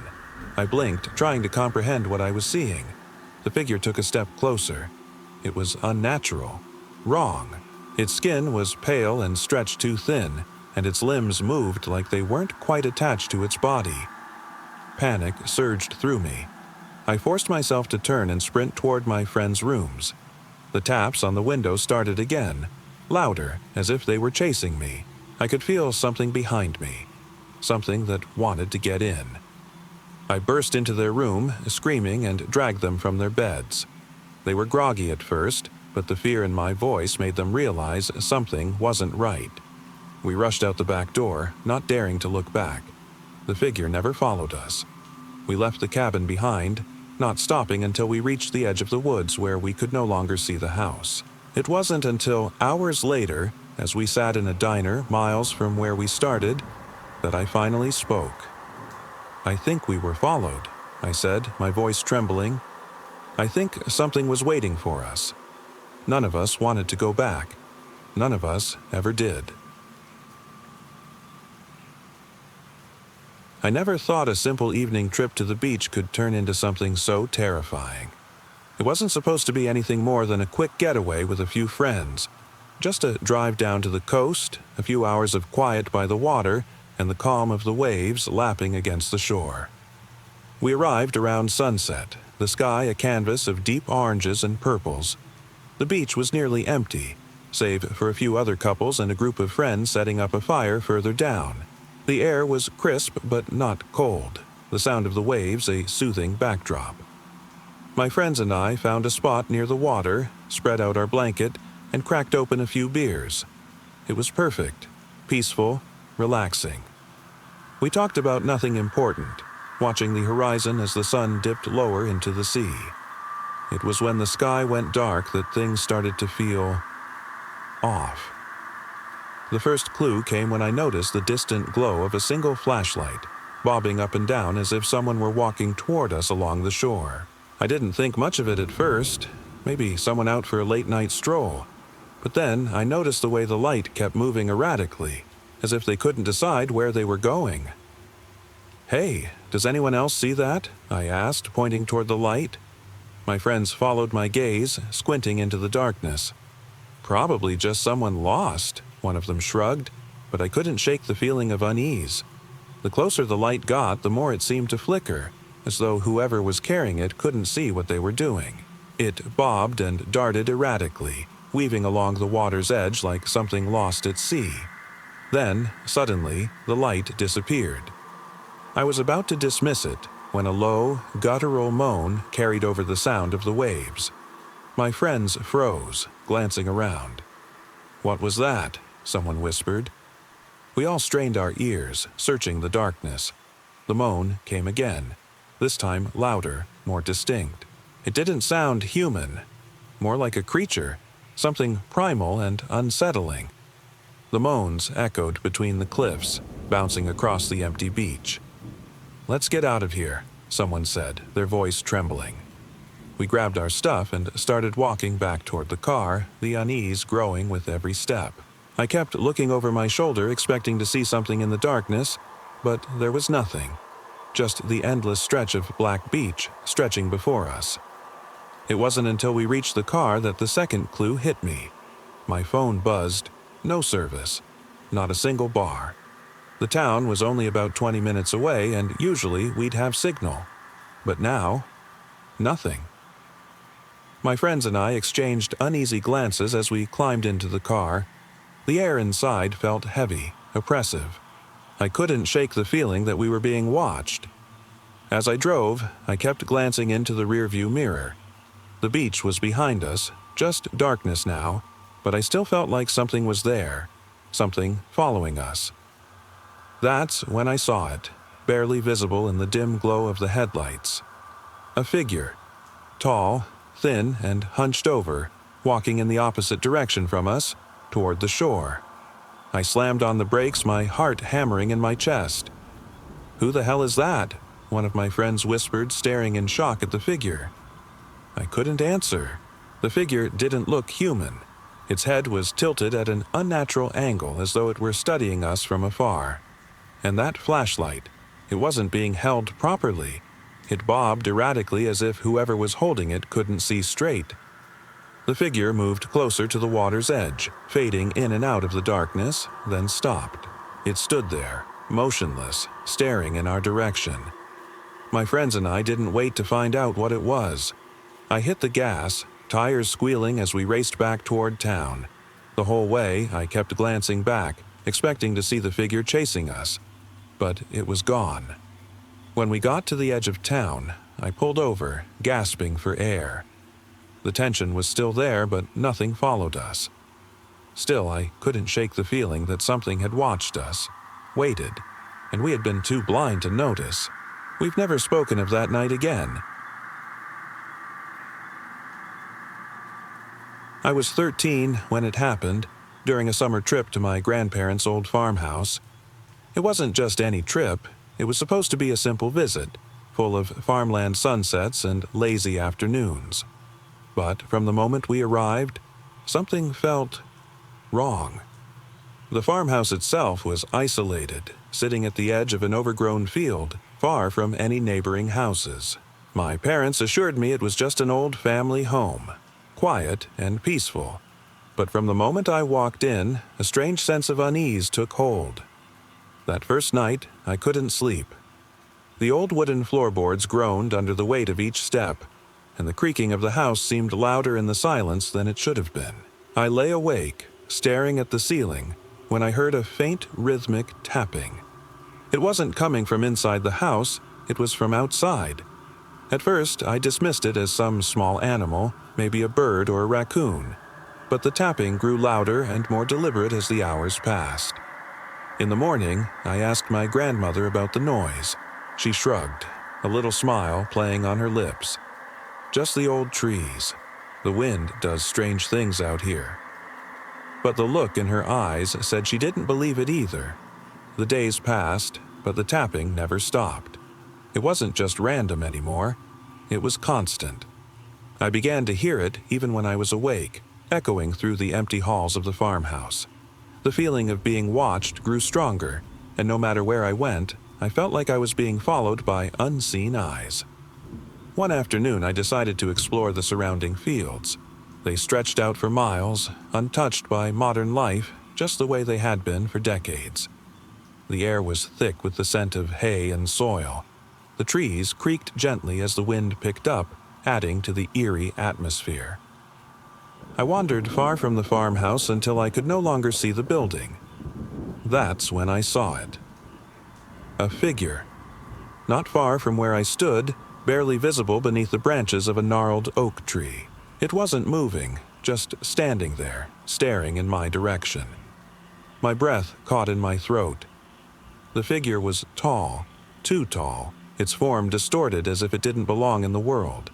I couldn't make out its face, only dark, hollow eyes that seemed to sink into its head, lifeless and empty. I wanted to run, but my legs wouldn't move. The figure remained still, unmoving, as though waiting for me. Slowly, I raised my hand, and with a trembling finger, I pointed. The figure didn't react. It didn't flinch or move. It just stood there, silent and endless. The tapping continued. Only now it wasn't coming from the trees anymore. It seemed to come from within me, a dull rhythm that echoed in my ears. I felt like I was being pulled toward the figure, drawn in by something I couldn't understand. I don't know how much time passed before I finally turned and ran. My legs moved faster than they ever had, back toward the farmhouse. The figure never followed. It simply watched, unmoving, as I fled. That night, as I lay in bed, I could still hear the tapping. It was quieter now, but still there, persistent and unrelenting. I realized that whatever I had seen wasn't something I could run from. It had become a part of me. We left the farmhouse the next day, but the tapping never stopped. I can still hear it sometimes, especially in the quiet moments when I'm alone. It's there, just beyond the edge of my vision, waiting. I never thought a simple trip to the library could go so wrong, but that's exactly what happened. It was a quiet Thursday evening, and I'd gone to return a book I had borrowed earlier in the week. The library was one of those old, sprawling buildings with creaky wooden floors and shelves that stretched from the floor to the ceiling. The place had always felt peaceful during the day, but at night, it transformed into something entirely different. I arrived around 8 p.m., just as the sun was starting to set. The place was empty except for the dim lights glowing faintly from the ceiling. I preferred it like that. No distractions, just the quiet rustling of pages and the creak of old furniture. I found a book I had meant to return and walked toward the front desk. As I approached, I noticed something strange. The door behind the counter, usually locked, was slightly ajar. I paused, unsure. No one had ever left that door open before. It wasn't a staff door either, more of a storage room or maintenance access. I took a step closer and pushed it open just enough to glance inside. It was empty, or so I thought. But there was a smell, something old and musty, like forgotten history. I chalked it up to the building's age and moved on, returning the book. As I walked through the aisles, I noticed how eerily quiet everything was.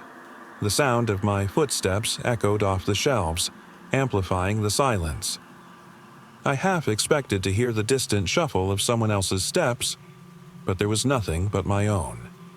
It wasn't until I came to the farthest corner of the library that things took a turn. The lights flickered, casting long shadows across the bookshelves. My skin crawled, but I told myself it was just the building settling. I'd always liked old libraries, but now something felt off. I continued down the row, heading toward the fiction section, when I saw it. A figure, just a shadow, barely distinguishable from the dim light. It stood still, as if waiting for me. I froze, heart pounding, but something told me to look away. So, I did. It wasn't until I had taken a few more steps that I heard it. Soft, deliberate footsteps echoing behind me. I spun around, expecting to see someone, but there was no one there. The aisle behind me was empty. I stood there, frozen, my eyes darting between the rows of books. The silence stretched on, heavy and oppressive. Then I heard it again, this time, closer. I could feel someone behind me, even though I couldn't see them. My chest tightened and my breath quickened. I wanted to run, but my legs wouldn't move. I was rooted to the spot, unable to look away from the space behind me.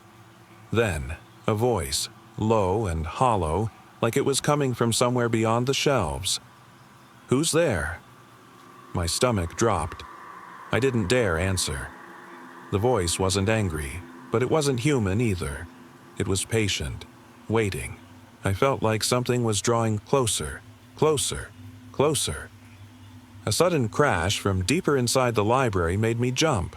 I didn't think, just ran. I sprinted toward the entrance, my mind screaming for me to get out.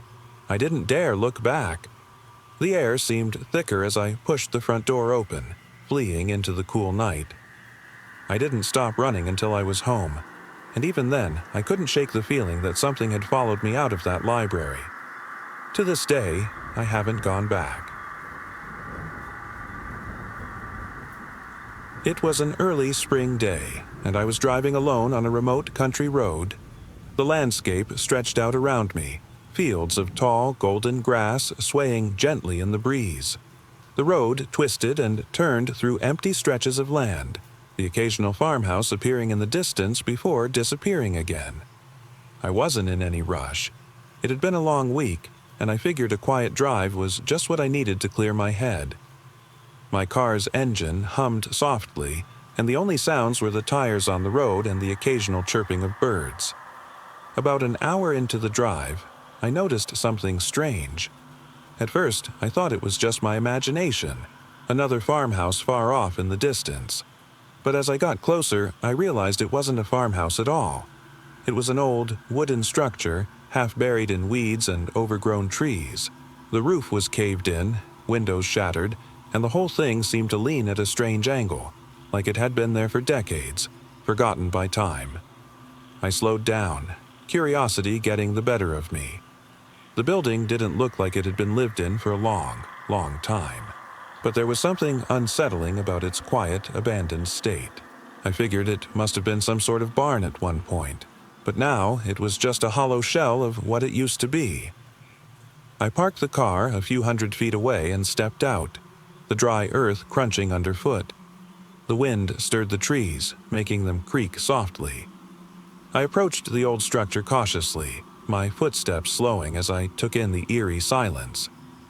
When I got to the door, I pushed it open gently. Dust and cobwebs hung in the air, and the stench of decay was thick. It smelled like something had died in there and never been removed. My flashlight flickered to life, casting long shadows across the interior. Inside, the place was a mess. Rotting beams, broken furniture, and scattered debris. But what caught my attention was something on the far wall, something I hadn't noticed until I moved deeper into the barn. It was a photograph, nailed crookedly to the wood. The image was yellowed with age, almost too faded to make out, but I could tell it depicted a family, 2 parents and 3 children, standing in front of the barn with smiles frozen on their faces. My stomach twisted.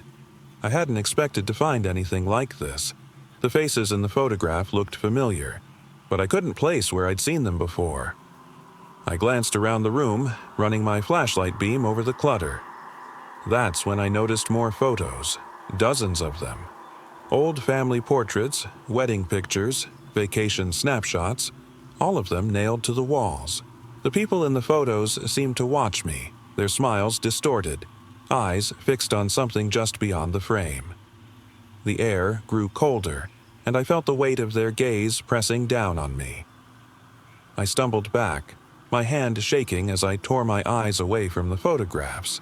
My light flickered again, casting long shadows that twisted and stretched unnaturally. Then I heard it, a faint whisper, soft, almost inaudible, like someone was right behind me. I spun around, but there was nothing. The whisper came again, closer this time, like a breath in my ear. My heart pounded as I slowly turned back to the photos. That's when I noticed something I hadn't before. The people in the photographs weren't just staring at me. They were moving. Ever so slightly, their faces contorted, their expressions shifting from smiles to something darker. The eyes that had once looked joyful now seemed hollow, empty, as if they were gazing at something beyond the frame. The shadows in the room deepened, and I realized they weren't shadows at all. They were moving, like they were stepping out from the photographs. Panic surged through me as I bolted for the door. My flashlight flickered, casting strange, flickering shadows across the doorway. The whispers grew louder, surrounding me from all sides, their faint murmurs growing into distorted echoes. I didn't look back. I sprinted to my car, heart racing, and slammed the door shut behind me. As I sped away down the empty road, I could still feel those hollow eyes staring at me from inside the barn. I don't know who or what they were, or why they were trapped in those photos, but I'm sure of one thing. They're still there, waiting. I've always loved spending my weekends exploring nature, far from the city lights and noise. A few friends and I decided to go on a hiking trip into the mountains. Remote trails, hidden caves, and the promise of peace. We left early on a Saturday, driving for hours into the wilderness, leaving behind cell service and any form of modern convenience. The trailhead was a quiet spot, surrounded by towering pines and the hum of insects buzzing in the heat. We set off, excited to lose ourselves in the trees and rocks. The trail was rough but rewarding, winding deeper into the forest as the day wore on. We didn't see a single person the entire time, just the distant sounds of birds and the crunch of leaves beneath our feet. We stopped to rest after a few hours, finding a small clearing by a bubbling stream. It was serene, perfect for a break. We filled our bottles with cold water and spread out our packs, eating snacks and laughing. It felt like we were the only people left in the world. After eating, we decided to explore further. The trail continued on, snaking around the mountain, but something felt off. The quiet was louder than before, almost oppressive. My friends joked about how strange the silence was, but I wasn't laughing. I couldn't shake the feeling that we weren't alone. It wasn't until we were deep in the woods that we noticed the marks on the trees. Long, claw-like scratches gouged into the bark, running high and low as if something large had passed through. I stopped, staring at them. My stomach churned. "Do you think a bear did this?" I asked, pointing. "No way," one of my friends replied, laughing. "Bears don't make marks like that. Look, these are way too high." I nodded, feeling a knot form in my stomach. The idea of a bear, or anything large, hadn't crossed my mind, but these marks were unnatural. We looked around, but the trees seemed lifeless, their silence stretching into an eerie stillness. We pressed on, but the feeling of being watched only grew stronger. By the time we reached the base of the mountain, the sun was low on the horizon. The shadows of the trees stretched long across the ground. We decided it was time to head back, but something wasn't right. It felt like we were walking in circles, the trail no longer familiar. When we stopped to check our maps, we realized it wasn't the trail that had shifted. It was us. We weren't lost exactly, but we were disoriented, unable to find the landmarks we remembered. The air felt thicker, as though the forest had swallowed everything familiar. We retraced our steps, but nothing looked the same. Every tree felt like a stranger. We finally decided to make camp. It wasn't ideal, but we needed to rest. As night fell, the forest became even more silent. It was a different kind of quiet, one that felt heavy, almost oppressive. The usual sounds of insects and wildlife had vanished, leaving only the faint rustle of leaves in the wind. I couldn't sleep. Something felt off. My friends drifted into restless slumber, but I stayed awake, watching the shadows shift around the fire. Every little noise made me jump. The snap of a twig, the whisper of wind through the trees. I knew something was watching us. I just couldn't explain how I knew. At some point, I heard it. A low, distorted whisper. Faint at first, but growing louder. It came from the trees, as if something was calling to us. I froze, my breath catching in my throat. The whisper became clearer, more insistent. "Come. Closer." The voice was not human. It was hollow, distant, like it came from the shadows themselves. My pulse quickened as I stared into the darkness, heart pounding. I woke my friends, but the whispering stopped as soon as they opened their eyes. The forest returned to silence. They didn't hear it. They didn't see anything. And as much as I wanted to dismiss it, I knew what I'd heard. The thing, whatever it was, hadn't left us. It was still there, waiting. In the morning, we packed up and made our way back down the mountain, moving as quickly as we could. The woods were still quiet, but the feeling of being watched didn't fade. By the time we made it back to the trailhead, I looked behind us one last time. The trees loomed taller, darker, and deep within them, I knew we weren't alone. I've always loved hiking and spending time in nature. It was one of those things that grounded me, being out in the woods, away from the noise of the world. A few weeks ago, my friends and I decided to explore a trail we hadn't been on before. It wasn't too far from town, but far enough that we figured we'd have it to ourselves. The day was perfect. Clear skies, the sun warming our backs as we hiked deeper into the woods. We made our way to a secluded clearing, nestled between towering trees. It was peaceful. Birds chirped, and the wind whispered through the leaves, carrying the scent of pine. We set up camp near a stream, took off our backpacks, and stretched out, content to take in the beauty of the forest. As the sun began to dip lower, casting long shadows across the trees, we gathered around the fire we'd built. The crackling sound of the flames was soothing, and we all felt at ease, joking and sharing stories. I didn't realize how dark it had become until one of my friends pointed up at the sky. "It's almost pitch black," she said, squinting upward. We all looked at each other. the laughter fading into a heavy silence.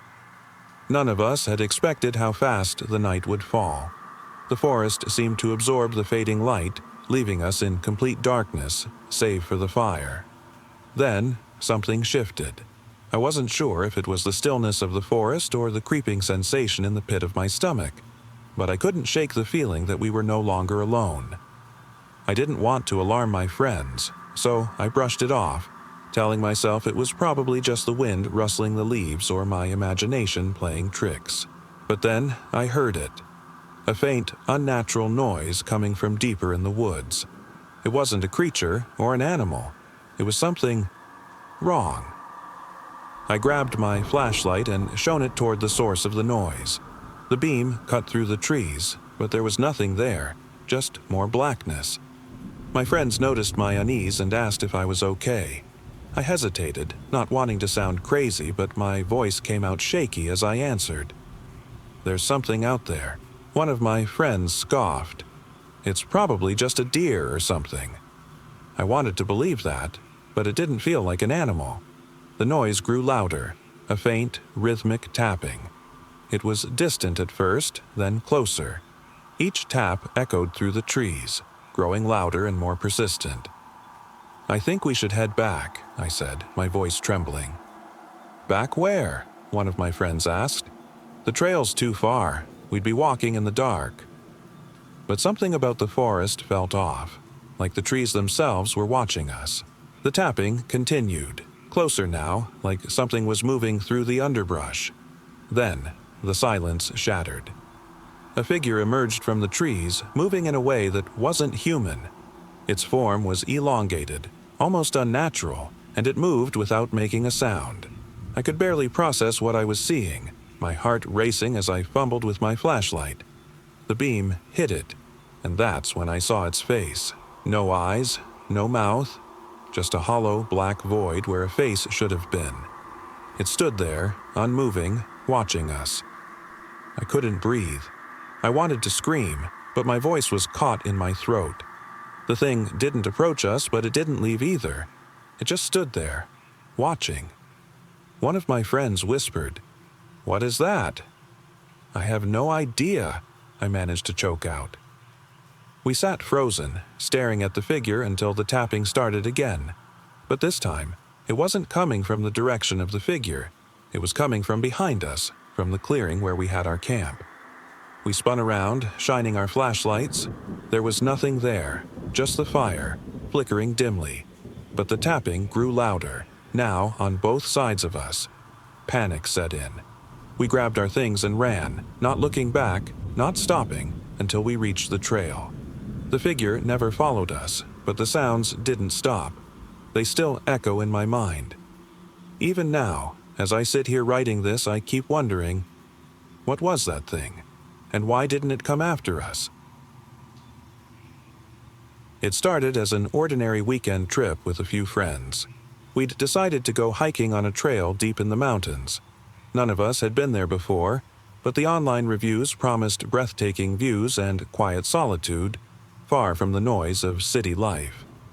The plan was simple: hike during the day, camp overnight, and return refreshed. But something about that trail didn't feel right from the start. The first few miles were beautiful. The air was crisp, the forest thick with towering pines, and the only sounds were birdsong and the crunch of gravel beneath our boots. We stopped often, marveling at the view as we climbed higher. The trail was marked clearly, and there were no other hikers around, which wasn't unusual given how secluded the place was.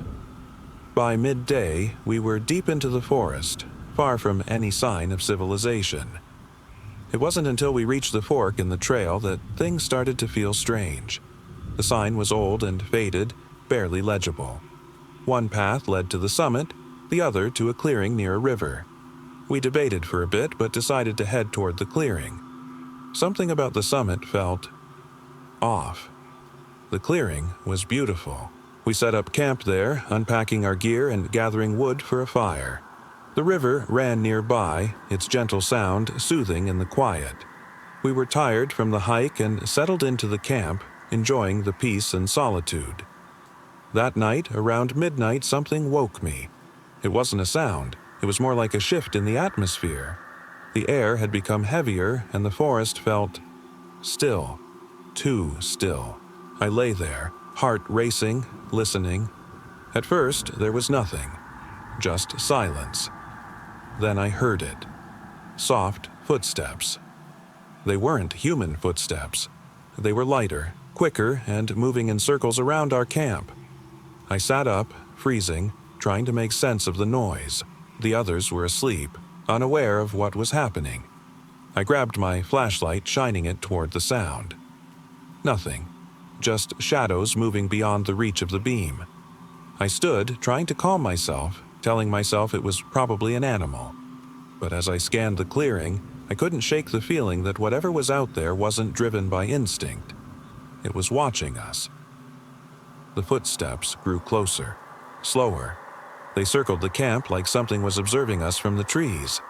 I could hear breathing, shallow and raspy, echoing through the stillness. My pulse thundered in my ears, and I backed away from the tent. That's when I saw it. Just a glimpse, but enough to make my blood run cold. A figure, tall and thin, standing at the edge of the clearing. Its face was obscured by the darkness, but its eyes, they glowed faintly, like dull embers. It didn't move, didn't approach, but I could feel its gaze locked on me. I stumbled backward, trying to wake my friends. My voice was hoarse as I called out, but they didn't stir. The figure remained, unmoving, as if frozen in place. I grabbed my phone, desperate to call for help, but there was no signal. My hands shook as I tried to think of what to do. That's when I noticed something strange. The trees. There were no shadows. Everything was bathed in a dim, unnatural light. The forest wasn't as dark as it should have been. The figure moved slightly, almost as if it had heard me, its silhouette more defined now. I didn't wait. Grabbing my pack, I ran for the river, heart pounding in my chest. The sound of my own footsteps echoed through the stillness, but I didn't dare look back. I followed the river, trying to escape whatever was behind me. Hours later, I stumbled into a small town, miles away from the trail. My clothes were torn, my legs scratched from running through the woods. I collapsed at the first building I saw, an old gas station, battered and out of breath. The clerk at the counter looked at me confused. "What happened?" he asked, his voice echoing in the empty space. I wanted to explain, to tell him about the figure, the footsteps, the silence. But no words would come. I never went back to the mountains, never hiked another trail. Sometimes, in the quiet of the night, I wonder if it's still out there, waiting. It was an ordinary Saturday morning when my friends and I decided to take a trip out to an old lake, tucked away from civilization. We were looking for something remote, peaceful, a way to escape the noise of daily life. The drive was long, and as we got further from the city, the landscape changed from paved roads to dusty trails and towering trees. The lake itself was beautiful, serene, surrounded by dense forest. We'd read about it online, something about its still, clear waters and the promise of tranquility. The plan was simple: hike around the lake, find a nice spot to set up camp, and spend the day swimming, fishing, and lounging by the shore. When we arrived, we were the only ones there.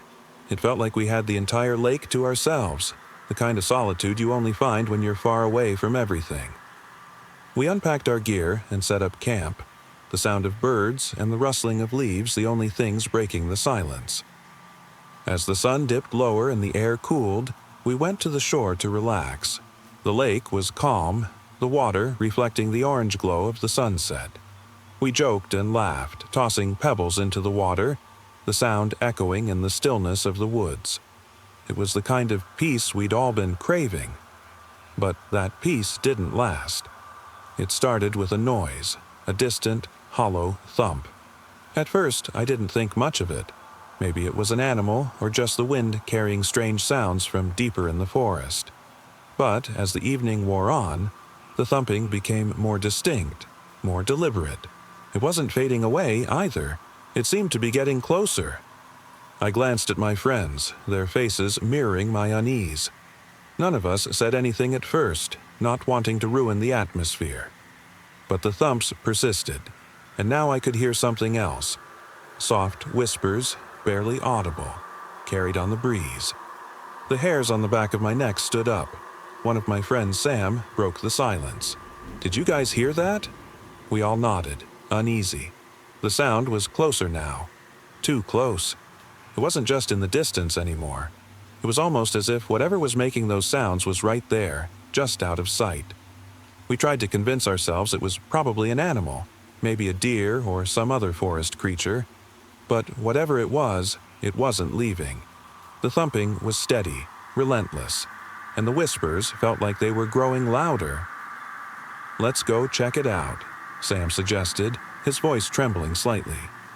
None of us were particularly eager, but curiosity outweighed our fear. We gathered our flashlights and followed the sound deeper into the woods. The trees became denser, the air cooler, and the silence seemed to press in on us. The whispers were unmistakable now, low and guttural, spoken in a language I couldn't recognize. It was almost like they were speaking directly into my head, as if they knew I could hear them.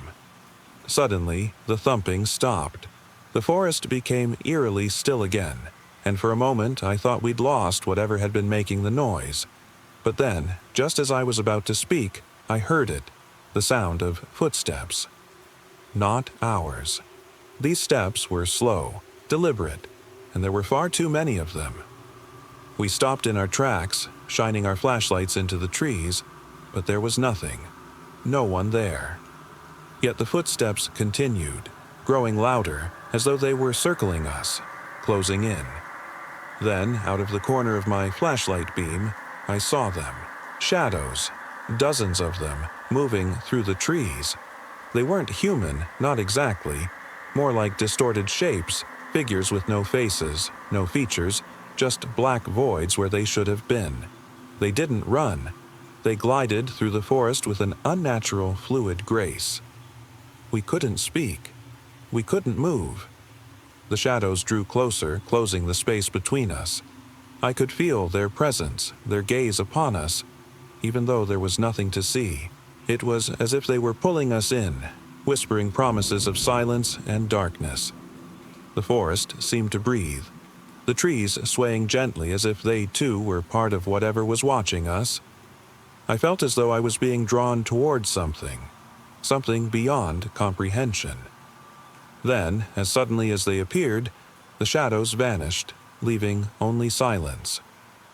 We stood there, frozen in place, the echoes of their whispers still ringing in my ears. It wasn't until we realized that the lake, once visible through the trees, was no longer in sight. We had wandered too far into the woods, far from where we had set up camp. Panic set in as we realized we were lost, but deep down, I knew whatever had followed us would never leave, at least not entirely. It was supposed to be a quiet afternoon at home, the kind of day when the world slows down and you finally have a chance to relax, the kind of day you take for granted, never expecting anything unusual to happen. I live alone in a small apartment on the edge of town. It's nothing fancy, just a cramped place with thin walls and old wooden floors that creak underfoot. Most of my neighbors are long gone, or at least that's what it felt like.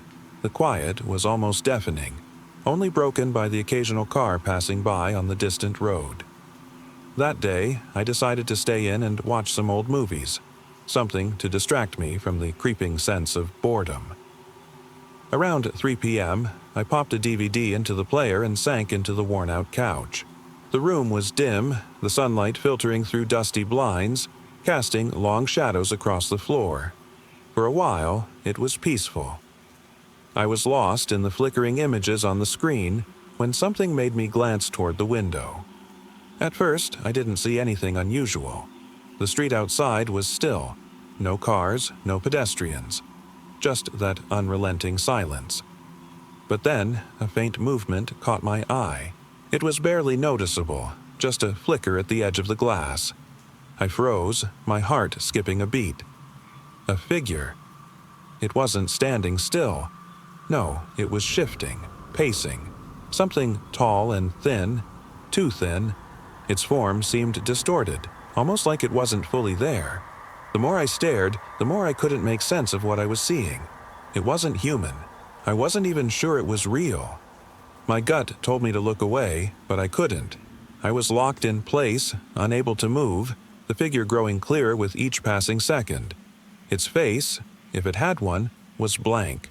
Just an empty expanse where eyes should have been. It didn't blink, it didn't breathe. Then it tilted its head toward me, as if it could sense my gaze. My pulse quickened. I felt exposed, like it could see right through me. I wanted to look away, but my body wouldn't cooperate. I felt paralyzed by some invisible force. The figure raised one long, spindly arm, its fingers dragging against the glass. I could hear the faint scratch like nails on a chalkboard, but it wasn't loud. It was almost whispered. The sound reverberated in my head, filling the room with a sense of unbearable dread. Tears stung my eyes, but I couldn't tear my gaze away. The figure moved closer to the window, its form bending, folding in strange, unnatural ways. Its steps were slow, deliberate, as if it were studying me. The closer it got, the less it resembled anything human. Then, as suddenly as it had appeared, it stopped. Its head tilted even farther, as if inspecting me from afar. I could feel its gaze burrowing into my soul. It didn't blink, didn't move. Time seemed to stretch. My breath was shallow, my hands trembling. The silence in the room had become oppressive, like a heavy weight pressing down on me. Then it spoke, or rather, it didn't. I heard no words, no sound at all, but somehow I understood what it was saying. The message was clear. You can't escape. In that moment, I felt something shift inside me. The figure didn't need to speak. It wasn't just standing there. It had crossed over somehow, into my world. It knew I couldn't run. I could feel its presence in my very bones, a suffocating, malignant force that had no intention of leaving. I knew, without a doubt, that it was watching me, waiting. I don't know how long I sat there. Hours, maybe. Eventually, the figure retreated, vanishing into the shadows. The silence remained, but the sense of its presence lingered, like a breath on my neck. I never saw it again, but I know it's still there, waiting. I used to visit my grandfather's house every summer when I was a kid. It was an old farmhouse, isolated, sitting at the edge of a quiet valley. My parents used to leave me there for weeks while they traveled, and I never minded. Grandpa was old and grumpy, but he told the best stories about the woods that surrounded us. The house itself wasn't much, a weathered wooden structure with creaky floorboards and faded wallpaper. Outside, there were fields of tall grass stretching endlessly, and beyond that, the forest. One evening, as I explored the woods near his house, I noticed something strange. There was an old, abandoned barn deeper into the trees, one I had never seen before. It stood isolated from the rest of the woods, its roof sagging and walls covered in ivy. It was out of place, and curiosity got the better of me. I approached the barn, my steps quiet on the grass. As I got closer, I noticed something strange. There was a faint, almost imperceptible noise, like whispers carried by the wind. I stopped, listening. The whispers seemed to be coming from inside the barn, but there was no sign of life around it. I pushed open the creaking door. Inside, the barn was dark, except for slivers of light filtering through the broken roof. Dust hung in the air, thick and heavy. It smelled of decay, wood, rot, and something else I couldn't place. I could barely see, but I moved cautiously, my heartbeat quickening. That's when I saw it. In the far corner of the barn, barely visible in the dim light, was a figure. A tall, slender shadow that didn't quite belong. I froze, my breath catching in my throat. The whispers had grown louder, almost like they were surrounding me now. I strained to see more, but the figure remained in the shadows. Then, slowly, it moved. Not like a human, though. Its movements were jerky, unnatural, as if whatever this thing was didn't know how to walk properly. It tilted its head, and for a moment, I thought I saw something in its hollow eyes. The whispers intensified, growing louder, more frantic. I couldn't move. I was paralyzed by fear, the barn now filled with that oppressive silence, only broken by those relentless whispers. And then, from the shadows, I heard a voice. "Help me." It wasn't a voice I recognized. It wasn't human either, low and raspy, like it hadn't spoken in centuries. My legs felt like lead, and I couldn't tear my eyes away from the figure. I wanted to run, but I couldn't. My body wouldn't respond. The whispers became screams, but they were inside my head. I could feel them, clawing at my mind. The figure stepped closer, its limbs bent awkwardly as if they didn't belong to a living thing, and then, just as quickly as it appeared, it vanished. I collapsed to the floor, unable to move or think. My heart thundered in my chest, and the barn was silent again. I sat there for what felt like hours, unsure if the fear or the silence was worse. When I finally managed to stand, I left the barn and didn't look back. The rest of the summer passed without further incident. My grandfather never mentioned the barn, and I never brought it up. To this day, I don't know what I saw, but I know one thing. It wasn't human, and it wasn't supposed to be there. It started with a simple drive. I had always been fascinated by old lighthouses, drawn to their solitude and the stories they seemed to hold. So, one weekend, I decided to take a trip to an isolated one perched on a cliff by the sea. It was something I'd always wanted to do, something to escape from the noise of daily life. The lighthouse was miles away from any town or signs of human life. The drive to get there was long, winding through narrow, desolate roads with nothing but trees and rocky cliffs on either side. The closer I got, the more the world seemed to shrink. By the time I arrived, the sun had begun to set, casting a long, eerie glow over the water below. The lighthouse stood tall, its white paint peeling and windows dark. The air smelled of salt and brine, and the only sound was the crashing waves below.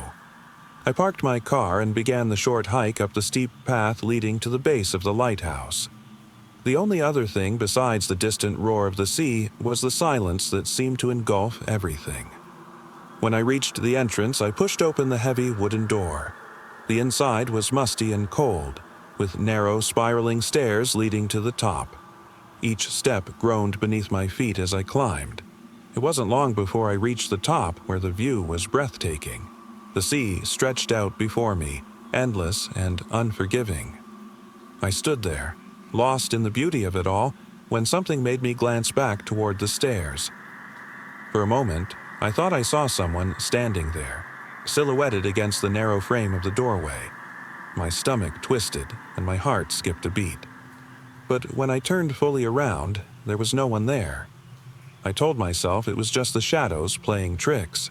The wind whistled through the small broken windows, and I shivered, forcing the creeping unease to the back of my mind. As I took in the view again, I thought about the stories of ships lost at sea, the lonely keepers who had watched from these towers for generations. The idea of isolation felt comforting until I realized that I wasn't alone. Not truly. There was something off about the silence, the absence of birds, the usual sounds of life. Everything was too still, the kind of silence that made your ears ring. I made my way back down the stairs, each creak of the wood beneath me echoing. When I reached the bottom, the door was shut.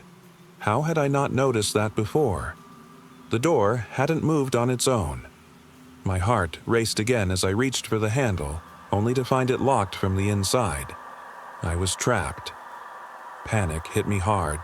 I checked my phone, but there was no signal. The lighthouse stood in the middle of nowhere, surrounded by nothing but ocean and cliffs. I tried to open the door, banging on it, shouting for help, but there was no one around. The sound of my own voice felt hollow in the empty space. I spent what felt like hours trying to find a way out, but the door refused to budge. It was as if something had sealed it behind me, something I couldn't see or understand. The fear grew, sinking into every part of me. The thought that I might be trapped here, in this ancient lighthouse where the echoes of the past lingered, was too much to bear. When I finally slumped to the floor, exhausted and hopeless, I noticed something strange. The silence seemed to have shifted. Not just quiet, it was as if the world itself had grown quieter. The air was still, heavy, as though time had stopped. I closed my eyes, trying to steady my breathing, when I heard it. The faint sound of a distant bell, soft and low. It wasn't coming from inside the lighthouse. It was from the sea.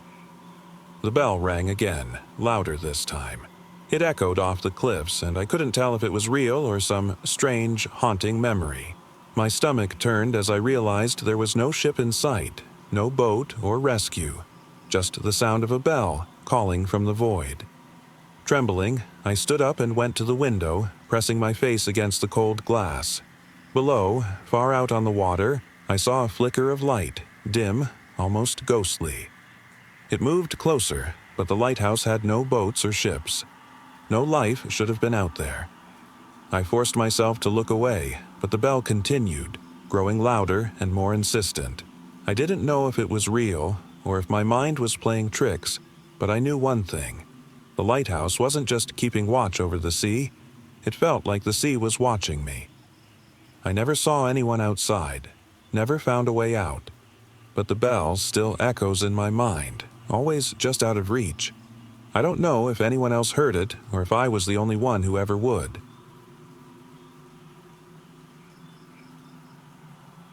I was on a road trip with some friends, driving through endless flatlands that stretched out like a forgotten world. It was just us. No towns, no cell service, just miles of dry, cracked earth and endless sky. We had set out from the city, heading toward some isolated national park that none of us had ever visited before. The sun had long since set by the time we realized we were lost. The GPS had been spotty from the beginning, and now, deep in the middle of nowhere, it had completely failed us. The horizon seemed to blur into itself, and the landscape looked more like a dream than reality. No lights from towns, no signs of life, just us and the desolation. As we drove, a fog rolled in, creeping along the ground like something alive. It wasn't cold, just oppressive. The air felt thick, and the quiet was unsettling. We passed what looked like old, rusted-out vehicles, abandoned long before we ever arrived. Each one was a monument to time's relentless march through this forgotten place. Suddenly, the engine sputtered, and the car came to a halt. We sat there, the silence pressing in on us. No wind, no noise, just the hum of our own anxious breathing. "It's out of gas," someone said, breaking the silence. I checked the tank. It was completely empty. The moonlight barely cut through the thick fog, casting everything in an eerie, washed-out glow. We stepped out of the car, the ground dry and cracked beneath our feet. The air was thick, almost like it pressed down on my chest. I felt a cold shiver run through me, but none of us spoke of it. We set out on foot, hoping to find some sign of life, some hint of civilization. The fog thickened as we walked, swirling around us, becoming more like a presence than a natural phenomenon. My friends began to whisper, as if speaking too loudly might disturb something they didn't want to draw attention to. Hours passed in silence, or so it felt. The land seemed endless. The fog never lifted, and there was no relief from it. Eventually, we came across something that didn't fit. An old wooden structure, half buried by the earth, barely visible beneath the thick fog. We cautiously approached, hoping it might provide some shelter or a clue. As we drew closer, I noticed something else: footprints. They were small, almost childlike, leading away from the building and into the darkness. They didn't seem natural, as though someone had deliberately walked there. Inside the structure, we found what remained of a small, forgotten homestead. Rusted tools, cracked furniture, and old, faded photographs of people who were long gone. The air inside was cold and stale, carrying the weight of years gone by. That's when we heard the sound, the faintest whisper.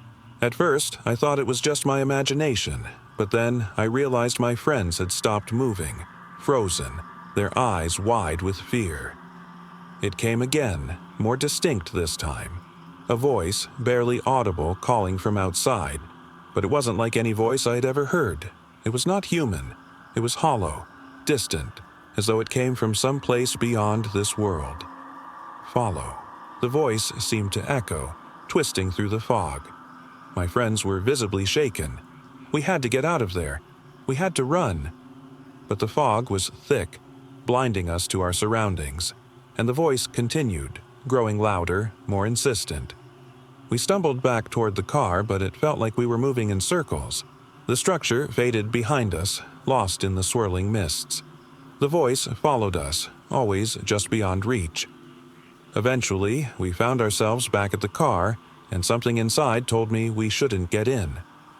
But we did. As soon as the doors shut, the fog receded slightly. We could see the road again, though it stretched endlessly, vanishing into the horizon. The drive was long, and the silence oppressive. We didn't speak much.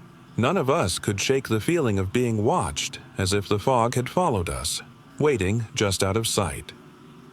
To this day, I don't know what we encountered that night. All I know is that something wasn't right, and I pray we never cross paths with whatever it was again. The day started like any other. I had been hiking on a trail deep in the mountains, a place I had visited countless times before. It was my usual escape, a chance to clear my head and breathe in the crisp mountain air. But something felt different that day, like the woods themselves were holding their breath, waiting for me to step further in. The trail twisted through towering trees, their branches arching over the path like ancient sentinels. I had always loved this trail. Its solitude, the sense of being far from the noise of the world. It was peaceful, or so I thought. I hiked for hours, the sound of my footsteps crunching beneath the dry leaves the only company. By midday, the sunlight had started to filter through the canopy, creating long, shifting shadows that danced along the forest floor. I paused, taking a swig of water from my bottle and looking around. The trees were older now, their trunks gnarled and thick, as though they had stood there for centuries untouched. That's when I heard it. A faint whispering, almost like the wind. But there was no wind. It came from deeper within the woods, soft and almost melodic. I strained to hear, but the whispering faded before I could make out any words. Shaking my head, I convinced myself it was just my imagination, a trick of the quiet. But the whispering returned, this time louder, closer. It wasn't the wind, and now I was certain I wasn't alone. The hairs on my neck stood up, and I found myself moving cautiously, following the sound, though every instinct in me screamed to turn back. As I pressed deeper into the woods, the trees seemed to close in. The air grew colder, almost as if the forest itself was watching. My breath came in short bursts, each step feeling heavier than the last. The whispering had grown to a near silence, like something was speaking just out of reach, a voice that wanted to be heard but never could be. Then I saw it. At first, I thought it was a trick of the light, but there, standing between two trees, was a figure. It wasn't tall, nor did it move like a human. Its shape was indistinct, like a mass of shadows pulled together. It seemed to be watching me, though its eyes, if it even had eyes, were dark, hollow voids. Fear tightened my chest, but I forced myself to stay still. The figure didn't move, didn't react to my presence. It just stood there, unmoving, like it had been waiting for me. I wanted to turn and run, but my legs wouldn't obey. I couldn't look away. Then the whispering returned, more distinct this time. It wasn't words, but something deeper, something primal and ancient. The figure began to shift, its shape contorting and stretching in unnatural ways. It wasn't human, I knew that much, but it wasn't entirely creature either. Who are you? I whispered, my voice trembling. There was no response, only the whispering, growing louder now, almost deafening.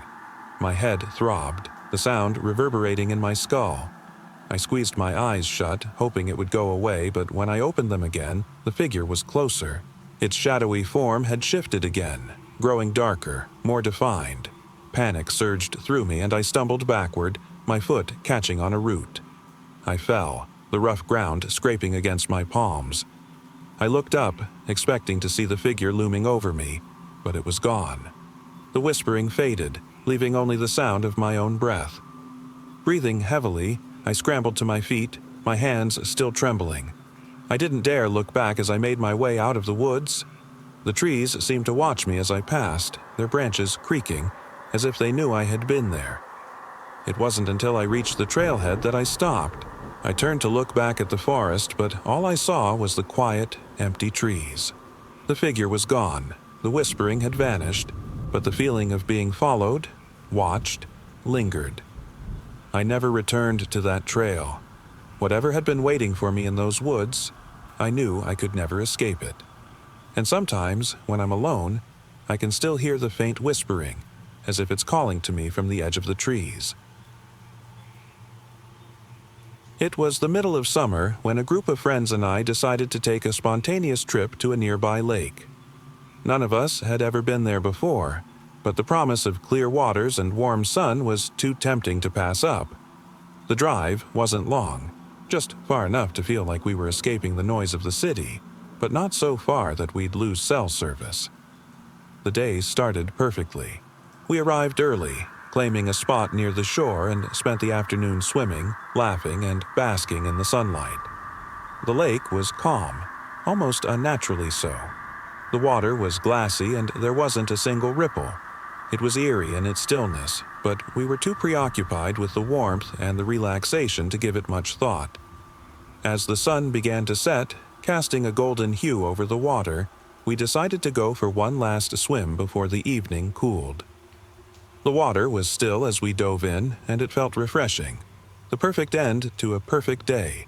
But as I swam further out, the light from the setting sun began to fade, and the water became darker. That's when I noticed something strange beneath me. It wasn't an object or a shadow. It was a presence. Something shifted below the surface, too far down for me to make out. My stomach twisted and I stopped swimming, treading water as my eyes strained into the depths. There was nothing visibly there, but I could feel it. A sensation like being watched, like something was studying me from beneath. "Hey," I called out to my friends, trying to hide the unease in my voice. "Can you guys feel that? Like something's down there?" They splashed and joked, completely unaware. I didn't tell them how much I wanted to get out of the water. The longer I stayed, the stronger the feeling grew. It was as if the lake itself had become a living, breathing entity, waiting. I swam back to shore, hurried and shaking off the cold, unsure if what I had felt was real. The others were still laughing, throwing a frisbee, soaking up the last of the day's warmth. I tried to forget about the sensation and told myself it was just my nerves playing tricks. As we started packing up to leave, I noticed something odd in the sand near our stuff. Tracks. Not footprints, though. Drag marks, deep and deliberate, leading from the water toward the woods. My heart stopped as I followed them with my eyes. They disappeared into the trees, where there was nothing but silence. I didn't say anything to my friends. I couldn't bring myself to. As we drove away, I kept looking back at the lake, the sun now fully set, casting a dark, brooding reflection. That night, I couldn't sleep. The feeling of being watched didn't leave me. I kept wondering, what was in that water? And whatever it was it still down there, waiting for us to return? It started as an ordinary trip to the local library. My sister and I were always close, and we spent countless afternoons browsing through rows of old, dusty books. That day, the library felt emptier than usual. The shelves towered over us, and the only sound was the faint creaking of the wooden floor as we walked. We had made our way to the back of the library, past the quiet study rooms and the dimly lit reading areas. The air smelled like old paper and dust, As we wandered further into the maze of bookshelves, I noticed how still everything was. No whispers, no children running, just silence. Even my sister seemed more subdued than usual. "I'll meet you over there," she said, gesturing toward a section I wasn't particularly interested in. I watched her disappear behind a row of shelves, lost in a world of her own. I kept browsing, pulling a book off the shelf and flipping through the pages. Something about the stillness was unsettling. The library wasn't big, but today it felt like a labyrinth, and I couldn't shake the feeling that we were the only ones there. I moved toward the back, deeper into the old section of the library where the shelves creaked beneath my feet. At the end of the row, something caught my eye. A table nestled in the corner, covered with old, dusty books. One of them wasn't like the others. The cover was worn, pages yellowed and brittle, but there was something different. Curious, I picked it up and dusted it off. The title was barely legible, faded with time. Whispers from the Void. My stomach sank. I opened the book, but the pages were blank, completely blank. A wave of unease washed over me, but I couldn't bring myself to put it down. As I flipped through the pages, a whisper escaped from the shadows behind me. I froze. The sound was faint. Just a whisper, but it wasn't from anyone I could see. The air shifted around me and I could feel eyes watching from the darkness. I turned, but there was nothing. Just the tall shelves stretching into the dim corners of the library. My heart thudded against my chest and I knew something wasn't right. The whispers grew louder, echoing through the silent aisles. "Hello?" I called out, my voice trembling. No answer. Only the low, endless whisper that seemed to be coming from everywhere at once. I clutched the book tightly and began to back away. I had to find my sister. I needed to get out of there. The whispering followed me, trailing like a shadow. I moved as quickly as I could, my breath hitching with every step. The hairs on the back of my neck stood up. Suddenly, I heard my sister's voice from further down the hall.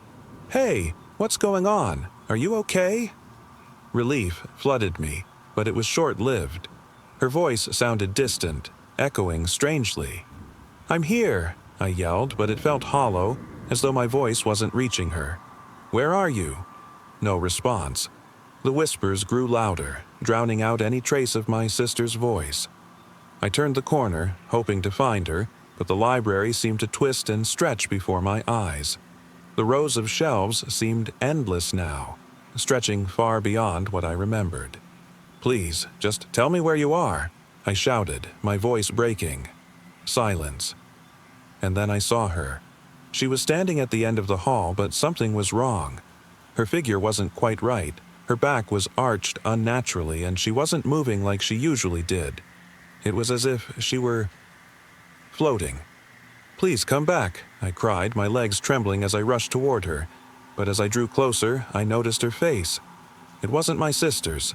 The eyes that stared back at me were hollow, empty, devoid of anything human. A sinister grin stretched across her lips. "No," I whispered, backing away. The whispers filled the air once more, louder now, like a chorus of unseen voices. The library seemed to stretch endlessly around me, each shadow deeper and darker than before. I turned to run, but the endless corridors shifted, moving as if the library itself was alive. I couldn't escape. Then, from the depths of the shadows, I heard a voice, calm, serene, yet undeniably chilling. "You're not supposed to leave."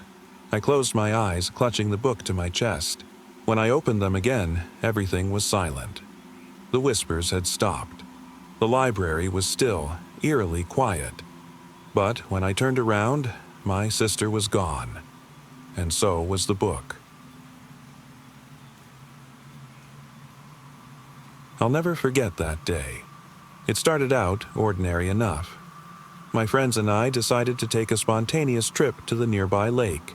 We weren't expecting anything out of the ordinary, just a few hours of peace, some fishing, and maybe a swim if we felt like it. Nothing seemed unusual as we packed up and drove down the winding dirt road leading to the lake. We'd been going to this spot for years. It was remote, surrounded by trees and hills, with no cell service and few visitors. The kind of place where you could truly get away from everything. When we arrived, the sun was high in the sky, and the lake shimmered under its light. We set up a small camp by the shore, blankets, coolers filled with drinks, and a fishing line tossed into the water.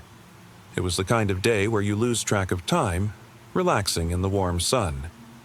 But as the afternoon wore on, the atmosphere began to shift.